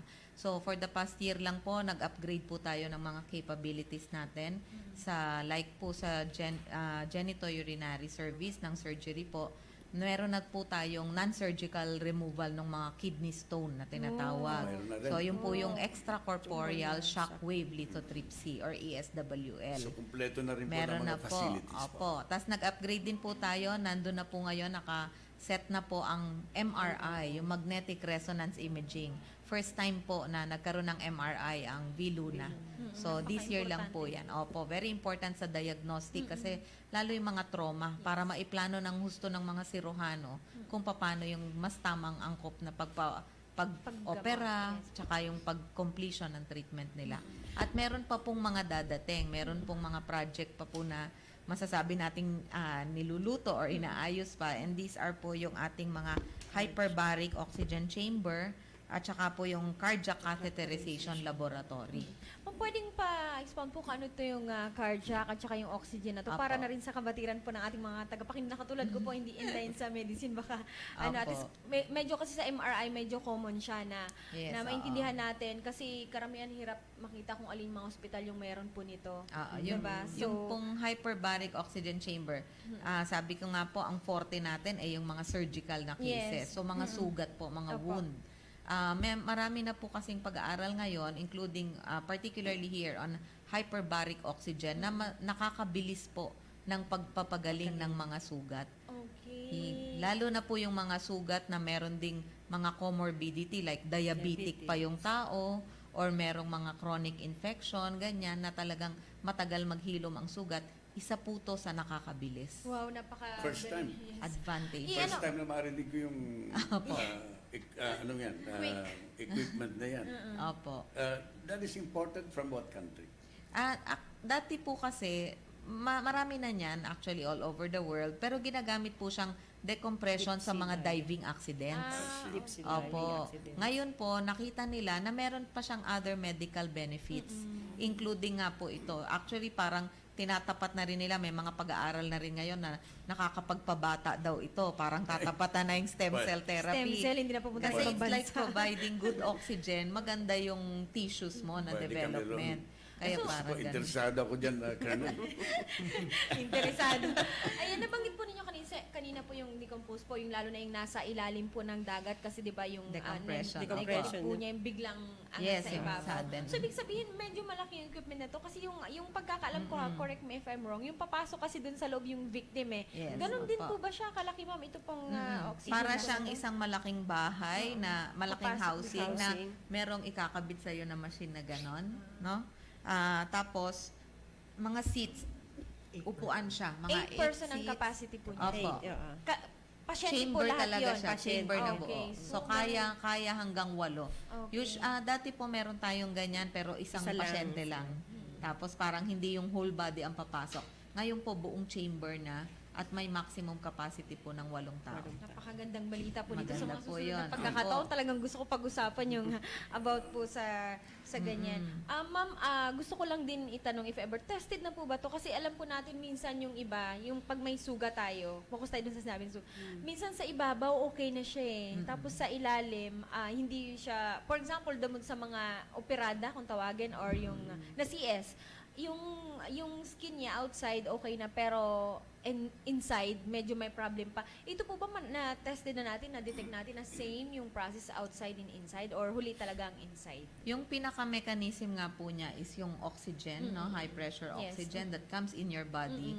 Yun ang mag-circulate at mag-heal ng Inside. tissues Oh, from the inside going Yun, out. diba? Isang clue rin po natin yon. Pag ang sugat hindi gumagaling, ibig sabihin may problema, May sa loob. problema sa loob. Yes, this time, ito yung po ang target in-address niya niya from the inside inside of our going body. outside. Ayan, So, napakagandang equipment. oxygen lang po ito. Kaya po, oxygen, opo. Hyperbaric po ang Hyperbaric. tawag doon. Ibig So, sabihin, may most pressure. likely, hindi lang pong pabata, pati sa mga cancer patients Yes. siguro. Ah, Because, effective din po sa mga stroke patients. sabi nga Stroke nila, patients. cancer Healing. cells cannot thrive Yes. in High oxygen. High oxygen. oxygenated That's true. body. Opo. So, So, this could marami na also pong be used in cancer patients. Yes. Maaari, no? na Marami may po cure mga din siya. applications, no? Pero syempre ho, sa umpisa, we will only stick with the ones Yes. with protocols. Siguro sa susunod na mapapag-aralan natin yung Yes. process na yan. Yes. Tingnan po muna And, natin yung mga evidence. Sasabihin ko sana na gusto kong yung gusto kong makita yung proseso, wag na po ako ang yung mag-try. Talaga, wag po kami ni Caroli muna yung mag-try. Pero pampabata, okay na. Gusto mo muna, may mauna muna sa'yo. Hindi, ako na yung mag-cover. Hindi ko na itatry. Ang mahirap na. kasi dyan, baka instead na lalo kang gumanda, baka mangyari, the reverse na mangyari. Kaya dapat wag ka muna. No, Hayaan nasa mo iyo muna na yung iba. pampabata. And ako na lang po Pampabata yung pwede. Ayan. Anyways, ito nga po napag-usapan na natin sa mga pampabata. And kanina po, sabi ko po, meron po kaming kasamahan na nanganak po dyan sa Obigay din natin. Ito pong sa internal medicine natin, yung sa internist po natin. Diba parang I think, pag sinabing internist, parang leeg to to Yeah. ano natin. Pero Mga internal, internal is organs. kabuuan na to. Kabuuan. Pwede po Kabuuan. paano kami ma'am pa-enlight po sa amin ano po yung sa internal Ang medicine internal medicine natin? po is department, kasama po dyan yung mga services ng cardiology, pulmonology, nephrology po sa bato, gastro po. We also have infectious disease, and part of it is the intensive care unit po, the medical ICU. So, with the services that we offer, una po sa cardiology, dyan po ina-admit yung mga inaatake sa puso. Dyan ina-admit yung mga may problema may mga symptomatic na pagtaas ng presyon. And isa sa blessing na paparating nga po, na isa din sa PRRD project, yung tinatawag nating catheterization laboratory. Which is, initially po, lahat ng pasyente natin sa Viluna na kailangan ng mga ganong intervention tulad ng angiogram, angioplasty, pinapadala pa natin sa heart center. But So with the this time, hindi na kailangan. But with the kindness of the President, one of his projects na maibigay sa Viluna, yun pong catheterization laboratory. So, it's an invasive cardiac services po na hindi na natin kailangan magpadala sa ibang ospital. Para oo. ma-address. Kasi nandito na mismo sa ospital natin, kompleto May- na tayo ng equipment. Oo. At ayun, Unti-unti, rather. Ayan. malaking benepisyo para sa ating mga kasandaluhan, lalo na sa mga dependents din, no? Mga depende sa ating mga sundalo. And isa rin sa services ng internal medicine, yung tinatawag nating nephrology po. Ang nephrology Sa kidney. naman, mga sakit sa bato. Kidney And ba? usually po ngayon, ang dami ng mga may high blood, dami ng mga high diabetes, halos katumbas na rin nung dami ng mga nagda-dialysis na pasyente. Kanina, Ami, Yes. nakalimutan kong itanong sa tatlong opisyal ng Viluna. Yung kanilang mga specialization. I'd like to start with Dr. Sarmiento before you proceed. I'd like to know kung anong specialization. Ako po ay isang po niyo. internal medicine So, specialist. internist po kayo. Opo, internist. Colonel Navarro. Ako po ay pediatrician Ah, at sa pedia. neonatologist, yung And subspecial. si Colonel Ako, Mendoza. BGYN po. Ayun. Obstetrics and Gynecology. Gynecologist. Pwede ka dyan. Oo. Ako sa pedia, Hindi, okay sa akin silang tatlo. ganun ba? Makapedia ka naman. Oo. Sige naman, pagbigyan. Gusto kong maging bata. Kaya sa pediatrician ako Second magkukonsult. Pero 'di ba, yung ano kasi yung edad, yung gulang, sa edad lang 'yan, sa mind natin ba? It's all in the mind. Malaking bagay, it's all in the mind. Yeah, you can proceed with another question. Kanina po kasi nasabi po natin marami tayo no napadating ng mga equipment, lalo na ito ng panahon po ni Pangulong Rodrigo Duterte. Sir, isa na po ba to doon po sa unti-unti natin sa AFP modernization programs, and pasok po ba rin po ito sa mission and vision po ng Viluna? Bilang ang mission po ng Viluna Medical Center is to provide tertiary healthcare service to our clientele, who are the soldiers and their dependents and the authorized civilians. Pasok po siya sa mga mission and vision natin, lahat ng provision na binibigay ng ating Pangulo. Bilang kailangan nating sumabay dun sa mga tertiary hospital, private tertiary hospital, ito pong mga na ibibigay sa atin ngayon, isang paraan na makatulong tayo sa kasandaluhan at saka sa kanilang mga dependent. Hindi na po natin kailangan mag-refer dun sa mga outside hospitals na capable dun sa mga services na paparating sa atin. So, sa mga vision naman natin, sa Viluna Medical Center, magbigay ng competent, ng practical, ng mga efficient, tsaka cost-effective na treatment, papasok din po. Dahil tulad nga po ng sinabi ko, previously we don't have those equipments. Yes po. We don't have those equipments, and ngayon sa mga intention ng ating Pangulo na i-prioritize ang kasundaluhan, malaking tulong po ang naibigay para maipagpatuloy yung serbisyo sa ating mga sundalo. Malaking bagay po yun, sir, no, na ito nga po, yung mga equipment natin, patuloy-tuloy na, and hindi na tayo pupunta ng iba't ibang hospitals. How about po, sir, doon naman po sa capability naman po, kapasidad ng mga doctors natin? Baka kasi, siyempre, bago yung mga equipment. How about po dun sa mga skills po natin? For example, kasi medyo matagal nang gumraduate. Continuous din po ba, sir, yung ginagawa po natin para po ma-enhance pa? Alam natin, magagaling po. Wala pong question doon sa galing ng ating pong mga doctors nandyan po sa Viluna. And ito may mga bagong equipment. How about po sa tao per se po, sa mga doctors? particularly to training the seminars. catheterization laboratory, our cardiologists in Viluna are trained from the Philippine Heart Center. Okay. So the Center for Excellence in Cardiovascular Training. Okay. So, ngayong nagkaroon tayo ng paparating na equipment, yung catheterization laboratory, those specialized cardiologists, nag-send pa rin po tayo ng further training para mag-train dun sa invasive cardiology. So, the training, kapag may bago tayong kailangang serbisyong ibigay, is continuous. Eh, sa amin pong mga doktor kasi, ang pag-aaral walang katapusan. Yes. So, kung may bagong discovering mga may pag-aaral na kailangang ibigay sa pasyente, we undergo training. And in terms of capability of the doctors in Viluna, our departments, as Colonel Navarro has mentioned a while ago, are accredited by each society that we belong on. Maganda rin po ang performance natin sa mga specialty board examination. So, ibig sabihin, nakakasabay yung training natin sa Viluna, dun sa mga training sa ospital sa labas. Sa mga researches natin, we have researches that are published worldwide at may mga nagpe-present po sa mga karatig bansa, Southeast Asia. We have orthopedic surgeons na continuously are getting recognition from the area of the Southeast Asia due to the researches and discoveries. Talagang tinanong ko yan, Katropang Rolly, no? Kasi gusto kong unahan yung ating mga kababayan. Kasi may mga ganun minsan eh. Sabi, ang daming equipment na dumadating. Bago yan, katulad ng kanina sabi natin pag-aaralan. Alam ko yung magiging question sa mind nila. Ano yung Kumusta question? ba yung gagamit? Yeah. Kumusta yung gagawa? O yung magsa-surgery per se? So, kaya sabi ko, kailangan unahan na natin kung ano yung question sa kanila. And thank you so much po. Talagang hindi lamang po pala dito sa Pilipinas yung ginagawa natin pakipagpalitan sa mga hospitals, maging yung training and seminars natin abroad, talagang nakikilala na din. Gusto Katropang Rolly? kong balikan yung equipment kasi they say na itong katulad ng St. Luke's pinakakumpleto in some other hospitals dito sa Metro Manila.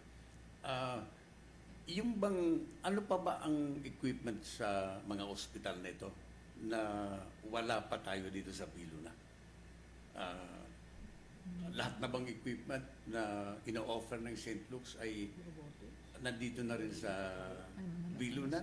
O mayroon pang pwedeng ponduhan ng pamahalaan sa pamamagitan ng ating Pangulo para makumpleto talaga? Yes. Ano Mayroon pa ba? pa po ba? If ever, ma'am? If ever kung mayroon pa. Or ongoing pa? Kasi you mentioned of practically all state-of-the-art na mga medical equipment. So, I'd like to ask kung ano pa para baka marinig yung Malacanang, punduhan kayo na mas malaki para makabili tayo. Alam naman po natin ang medicine, hindi po siya stagnante, no? Isa po siyang practice na continuously evolving. Ganon din po yung mga equipment na yan. Siguro yung na-acquire natin ngayon, in 3 to 4 years time, meron na namang bago. Pero sa ngayon po, meron pa rin po kaming mga requested na mga equipment, pero fortunately po, meron pa rin pong mga magagandang project, no? Katulad po yung tinatayo na OR-ER complex, Operating Room Emergency Room Complex. Nandun po nakaproject yung mga state-of-the-art na pang-emergency at operating room, na yun po yun na lang yung mga medyo kulang natin sa ngayon. So, yun po another continuation of the upgrade. So, meron pa rin po naman na mga equipment. Pero, kadamihan po dito, naka-request na, naka-program na, and sabay-sabay po nga kasi yung paggawa ng program, hindi lang yung equipment at yung dapat yung building din at yung mga personnel training.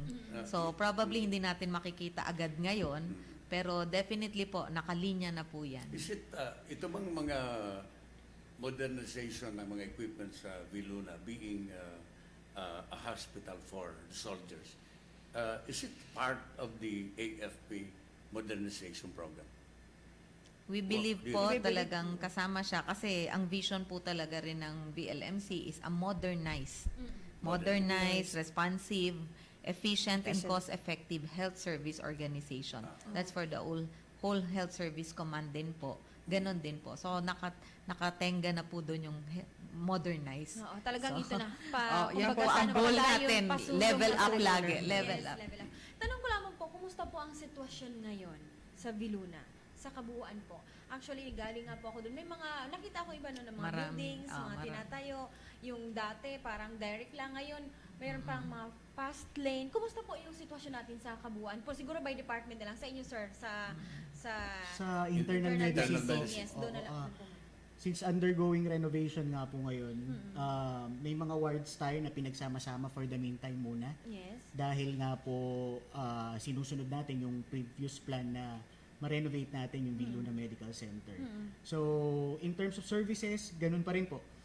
We adjust based on the need. So, kung kailangan nating sama sa isang ward, gagawin natin. But the service, the attention, and the healthcare being given to our previous patients, ganun pa rin po yung binibigay ngayon. 100% pa rin na ibibigay. Opo, ang infrastructure lang ang nagagalaw. Yes. Pero ang serbisyo, yung kapasidad na magbigay ng tulong sa mga sundalo at dependent, pareho pa rin po. Yes po. So yun, at least malinaw po tayo doon. Ma'am, sa inyo po sa department po ng natin. pediatrics ng and mga kasinidad ni- neonatology. Opo. Isa po yun talaga sa challenge namin ngayon, yung mga ongoing renovation. Sa totoo lang, pag pinagsama-sama po kasi, syempre mainit, congested. So, talagang nakikiusap din po kami sa mga sundalo. Medyo bear with us, pero we are trying din po to coordinate with our major hospitals ng Army, Navy, Air Force. Medyo nag-iikot kami ng mga pasyente. Like yung mga medyo pagaling na, dun muna. Yung for active example, problem sa amin, ganun po. Para naman medyo yun lang talaga. In relation din po sa tinanong ni Caroli kanina, siguro ang St. Luke's naka-aircon lahat and everything. Ang Viluna po hindi. Pero pa doon na yan. Papunta na rin po doon. Unti-unti lang. Opo. Pasulong na yan. Yun po talaga yung karamihang reklamo sa amin. Okay, Yung so lalo na siguro sa ICU, I mean sa NICU, no? sa for mga example, ICU, walang problema kasi malamig sa ICU. Yes, oo. Opo. Pagka yung pagnilabas na sila and kung Yung sakali sa man ward. na, nasa Yan ward. po. So yun na po ma'am yung sinasabi ninyo na maaari punta muna doon sa ibang hospital or sa or hindi pwede mga bata, ibang patient po yung pagpagaling na talaga, kaya lang kailangan address. For example, pwede sa Bonifacio and then malapit lang din naman doon yung tirahan ng pasyente or what. So tinitingnan din natin Ina-assess po natin yung possibility na makipag-coordinate sa mga major hospitals. Pero depende po sa sakit Sa situation nung pati. opo. Kasi may mga sakit na pang level 3 talaga, meaning kami talaga dapat hindi ang pwede mag-alaga yan, doon. Hindi pwede. Pero kung yung mga papagaling na, kinukumpleto na lang, ang gamot, pwede pong ganun. Okay. So at least malinaw tayo dun. Kasi baka magtaka sila na hindi inayawan. Kasi yun Yes, ang magiging term yun, agad nila that's Inayawan true. kami Mabuti naman galing sa atin. Hindi po kayo inayawan. Wala pong inaayawan ng Viluna. Ito po ay limited lang po kasi yung kapasidad ngayon dahil Kasi baka- kalahati ng Viluna nakasara. Kalahati lang yun. Kasi minsan may mga sakit na, di ba, hindi natin maiwasan na pagaling ka na, dahil nga masyadong crowded or hindi healthy Yes, para sa'yo, opo. mas matagal tayo sa hospital. While alam naman natin may mga hospital tayong partners or under sa atin. Station hospital rather. Mas maluwang, malaki naman doon, mas makapag-rest, mas mabilis ang pagaling mo. So, yun na lang siguro yung Yun, thank you po doon sa pag-invite kay. Ami, naniniwala ako that ang serbisyo ninyo ay maayos. Yes, yes. I really believe that. No? But I'd like to solicit your comment on this. Ano ang reaction nyo or comment dito sa general impression ng publiko that public hospitals, because this is public hospitals, are not really comparable doon sa mga services of the private hospitals. I'd like to get your comment on this. Professionally po, when we say comparable, ang level po ba ng comparison natin physical lang? Meaning yung itsura lang ng building and everything?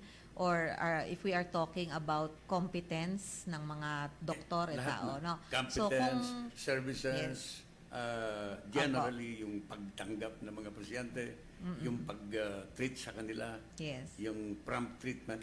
How do you comment? How do you describe honestly your po, services? talagang when it comes to physical, no? I mean, pagpasok mo pa lang sa ospital, minsan yun ang gusto mo, yung malamig agad and everything. In terms of physical po, we admit na siguro hindi kami katapat doon. Pero pagkadating naman po doon sa mga general services, emergency room care, outpatient department, wala naman pong perpekto, but we do not justify also yung mga unprofessional conduct. Hindi rin po namin pinapayagan yon. As much as possible, we really do our best to help our patients and to assist them. Ang difference lang po kasi, sa mga private hospital, they come in and they are willing to pay. Sa atin po, medyo may notion sila na government, libre lahat. So minsan nagiging issue rin po yun dahil hindi naman po lahat libre. Kung Expound natin yes ng po, kaunti. Ano po mga yun? ganon, Gusto yung mga sigurong ganong itanong issue ni po. Karoli kasi ito yung pag sa government ka daw, at least po, Yun, once and for all, That's true. matuldo ka natin. Correct. Pag sa government ka daw kasi, once na pumunta ka, hindi ka kaagad nila i-access or hindi ka kaagad nila pupuntahan. Kahit na sabing, emergency, mamamatay na for what? At saka- Kasi, wala ka daw pambayad. Sorry po, at least po ito, mali-mali. Habang That's true. kung nasa private ka daw, kahit hindi naman masyadong malala yung iyong sakit, tapos nung pumunta ka doon, agad-agad, na-accommodate ka po nila. Nasa inyo po yung pagkakataon, ma'am. Para po, once and for all, malinaw po yung thinking ng ating mga government pag sinabing At government mamaya, hospital. after that answer, mayroon pa rin akong dadagdag. Yes, In yes, addition to that. Okay, sige ma'am. Sige. Ito po si ma'am. I-clarify lang po natin, government hospital nga po ang VLMC, pero merong pinag-iba. Yung peculiarity nga po, sino yung sineservisyohan namin? Yung military personnel, their dependents, and authorized civilians. Siyempre po, kahit hindi authorized civilian yan, kung emergency case, we cannot deny them kasi mandate po namin yan. Sa tagal na ng VLUNA, sa VLUNA Road po, aware na po yung mga civilians na kahit emergency case sila, napakalapit po yung East Avenue. Kasi nga po, aware na po sila doon na not all civilians are being catered in VLMC because of the peculiarity of our clientele. But once they enter the emergency room, definitely they will be seen immediately. Actually, yun po ang reason din minsan kung ba't medyo dumadagsa ang civilian sa atin kasi walang pila sa emergency room. Unlike sa other mga government hospitals, talagang pila sila. So minsan medyo nakikisuyo na sila sa atin for emergency care. But we can only provide first aid. And then, we make the necessary coordination. So, para ma-transfer sila dun sa right Opo, hospital. kung kasi saan may sila responsibilidad dapat. din Yes. tayo sa kapwa natin Pilipino. And yung paglilinaw din, okay lang, if I may po, na yung ating mga kababayan, kasi pag sinabing sa government, akala nila sagot nga lahat ng gamot. Paano kung hindi available yung gamot doon sa pharmacy nila? Kaya po normal na binibigyan sila ng reseta na bilhin sa labas. Diba? Na akala kasi nila, ano ko lang, sabi nyo kanina, libre lahat. Na, diba po? So yun yung yung thinking na hindi naman totoong libre yung sa government eh. Diba? Yes. So at least po, kung may available kasi, maipoprovide naman. Kung wala, ay kailangan nating bilhin sa labas kasi kailangan ng pasyente. And yung na-explain naman kanina, kasi po mayroon po silang mandato kung ano po yung pagsiservisyon nila. Napakarami po nating government hospital. May kanya-kanya po kasi tayong target po niyan. Or binigay ang ating pamahalaan na, for example, ang VILO na okay. Kayo ay sa mga sundalo nakapokus sa mga dependent nito. Kasi napakarami na nating hospital sa labas na sila yung para sa mga mamamayang Pilipino. So yun po yung siguro yung kaibahan, ma'am, sabi natin na ito kasi yung dapat na priority natin. Kaya may sinasabing first priority, second priority, third priority, and walang tinatanggihan ng mga emergency cases. Pagkatapos nun, doon na lamang po nagkakaroon ng recommendation or coordination sa ibang hospital kung saan sila dapat. Para hindi naman magkaroon ng tawag nito ng sabihin may lapses kayo, may pagkamali kasi itong sa inyo, tapos ngayon magrereklamo kayo na bakit kulang ang mga gamot ninyo kasi tanggap kayo ng tanggap. So para po inaayos lamang po yung mga kababayan. So gusto ko lang po kasing may clear din. Although tinanong na po kami ng PhilHealth, kasi merong yung zero billing policy na ng PhilHealth. Sinusunod na rin po ng VLUNA even to civilian patients. Basta po, case rate po, yung classified sila as PhilHealth case rate, zero billing na po sila. Linawin ko lang din po, kasi sinabi po natin zero billing po. Paano po yung, kasi baka sabihin nila zero talaga eh. Kung PhilHealth member na po sila. Yung doktor naman, for example, kumuha ako ng doktor na hindi naman sa hospital, private yung kinuha ko. Paglilinaw po, baka sabihin nila, kasi baka private na doktor na kunin nila, baka... Dapat linawin, is it allowed? Opo, baka kasi... Is it allowed? Baka malito yung ating mga kababayan, kasi merong iba na... although sa hospital po ako ninyo, kaya lang gusto ko si doktor na ganito, nag-request ako as pasyente na private siya. Kasi ma'am, nabanggit natin zero, baka magkamali naman ang code. Ibig sabihin, pag kinuha ko ba siya, libre pa rin po. Ayan, pakilinaw po ma'am. Yung about dun sa atin, na yung kapag sinabing private doctor na hindi naman po sa hospital na yan, natin kunin, may bayad po ba o wala, or depende po dun sa Ganito po yon. So, ang ating PhilHealth, may maganda rin pong programa. Yan, tinatawag na zero billing. So, if you are a member of PhilHealth, which is ngayon, everyone is already qualified to be a PhilHealth member, meron pong mga case rate kung yun ang sakit mo at ginamit mo yung PhilHealth mo, wala ka nang babayaran. So, kasama na rin po doon yung professional fee ng doktor. Pero, hindi po lahat ng doktor pwede mag-practice sa lahat ng ospital. Yes. Meron po silang privileging and credentialing. So, anyway, Colonel, Captain, Yes. I think we are Running out of time. running out of time, no? Kasi 10:06 na, 6 minutes past 10. I'd like to shoot my last question, no? Kasi ang general impression, the notion ng mga tao in a public hospital, yung display of arrogance, no? How do you train your personnel para dito? Yung katulad ng tanong ko kanina na parang pagka nasa government. That's my last question hindi kasi agad sa private. ano na tayo? Totoo po yun. We admit na several studies have already shown that na mga ganon. Pero ang findings po nila is the overworked people, the lack of training of these people. So ngayon po, meron tayong mga tinatawag na customer service relations na mga training.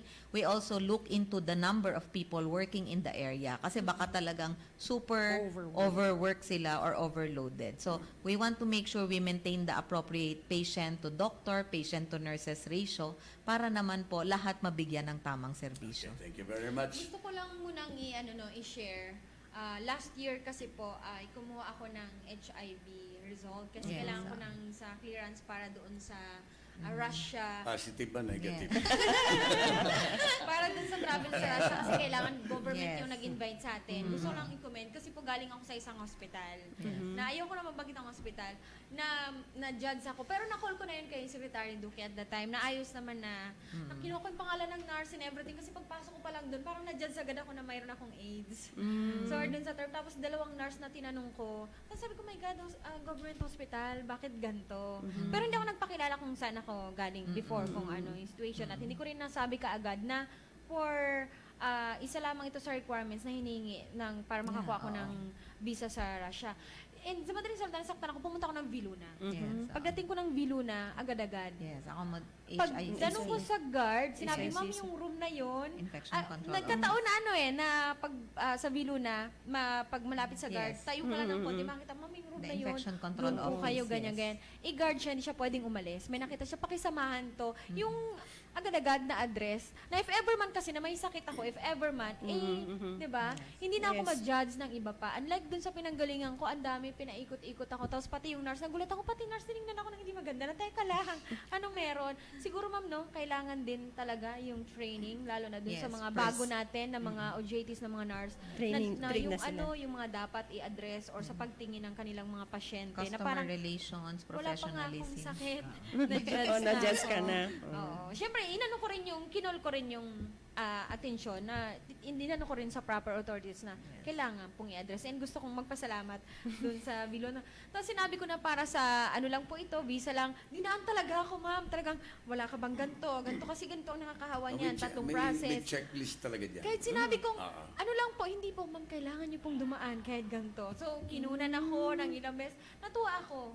Kasi talagang yung nasa proseso talaga lahat. Negative. Kahit oo naman! Nakakawali naman!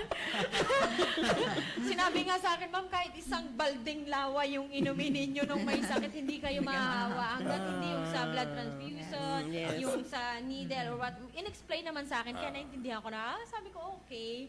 Ganon. And kailangan lang pagdaanan. So, gusto ko lang na may mga hospitals pa rin na medyo, yun nga, kailangan pang ikol yung attention. And dito sa Viluna, thankful ako. Kasi yung ilan natin, yung ilan nating mga staff, talagang alam nila kung paano i-address. Alright. So, gusto ko Ami, thank you very much for joining me here. And Colonel Mendoza, Ma'am, thank you very much. Thank you rin po. And Colonel Navarro. Siguro some other times, at saka Captain Sarmiento, some other times siguro we can schedule another interview. Yes, Ang kulang yung time namin, but we have to say goodbye for the next. Gusto kong pag-usapan sa sunod, sir, ma'am, yung modernization program, yung mga equipment na parating gusto kong ano ba yung maggamit to. Kasi kanina malaking bagay yun na yung mahihil natin inside. Kasi nga laging nakikita natin outside lang pero this time oxygen kasi. And yung sabi nga ni Caroli kanina, yung mga cancer, malaki yung possibility na magagamot. Although syempre pag-aaralan pa yun ng ating mga espesyalista. Ayan, kaya umasa pa ako na sa susunod po, sa program ko. Tapos mag-join din ako. Okay. Para tabla tayo. Okay. Anyway, ma'am, so nasa inyo po yung pagkakataon, mensahe po sa ating mga kababayan, sa mga kasama natin sa Viluna, or sa mga kasunduluhan, sa mga... Go ahead po, ma'am, sir. Maraming salamat sa tiwala sa Armed Forces of the Philippines Health Service Command. Patuloy po naming ibibigay ang serbisyo na karapat-dapat dun sa mga taong nagpapagod, lumalaban para sa kasarinlan ng Pilipinas. Medyo malalim, but it's the core of the service. Yes. It's to give a good service to those who are rendering services to our people. So, basically po, ang goal natin ngayon, makipagsabayan sa tertiary hospital at pinapangako namin ang serbisyo na karapat-dapat sa clientele natin, the dependents and the soldiers will be given properly. And maasahan niyo po na ang Viluna ay isang military institution, so yung disiplina, ang courtesy, hindi yan matatanggal. And we are constantly updating our knowledge, constantly updating our services para makapagbigay ng serbisyo. Okay, thank you, ma'am. Mayroon pang idadagdag or okay na, ayan. And gusto ko lamang din pong magpasalamat kay Katropang Rolino kasi binigyan po tayo ng pagkakataon. Alam mo po natin, ma'am, sir, sa akin dapat yung inyo pong yung pagbisita, yung guest po natin na nagkataong napakaaga po ninyo. Ayan. And magpapasalamat po ako kay Karoli kasi binigyan po niya tayo ng isang oras para sa atin. Thank you so much, Karoli. Isang malaking karangalan na makasama ka sa iyong programa at syempre pa yung ating. Walang anuman yun, Ami. Thank you very much. Maraming salamat din po sa opportunity. Okay. Mga kababayan, sumayin niyo po ang aming panayam sa mga opisyal ng Viluna Medical Center. Hanggang sa muli, ito po si Rolly Canon. Bye-bye. Thank you. Kanyon! Inyong napakinggan si Rolly Canon sa isa na namang matalinong pagtalakay ng mga issue. Maraming salamat po at abangan ang kanyang pagbabalik at muling pagputok ng Kanyon! Ito ang DWWD 1134 kHz. Balita, impormasyon at musika. AM at FM pinagsama. Ito ang Katropa Radio. Iba tayo. Kayo ay nakatutok sa 1134 kHz. DWDD Katropa Radio. Iba tayo. Kami po ay kasapi ng KBP, Kapisanan ng mga Broadcaster ng Pilipinas.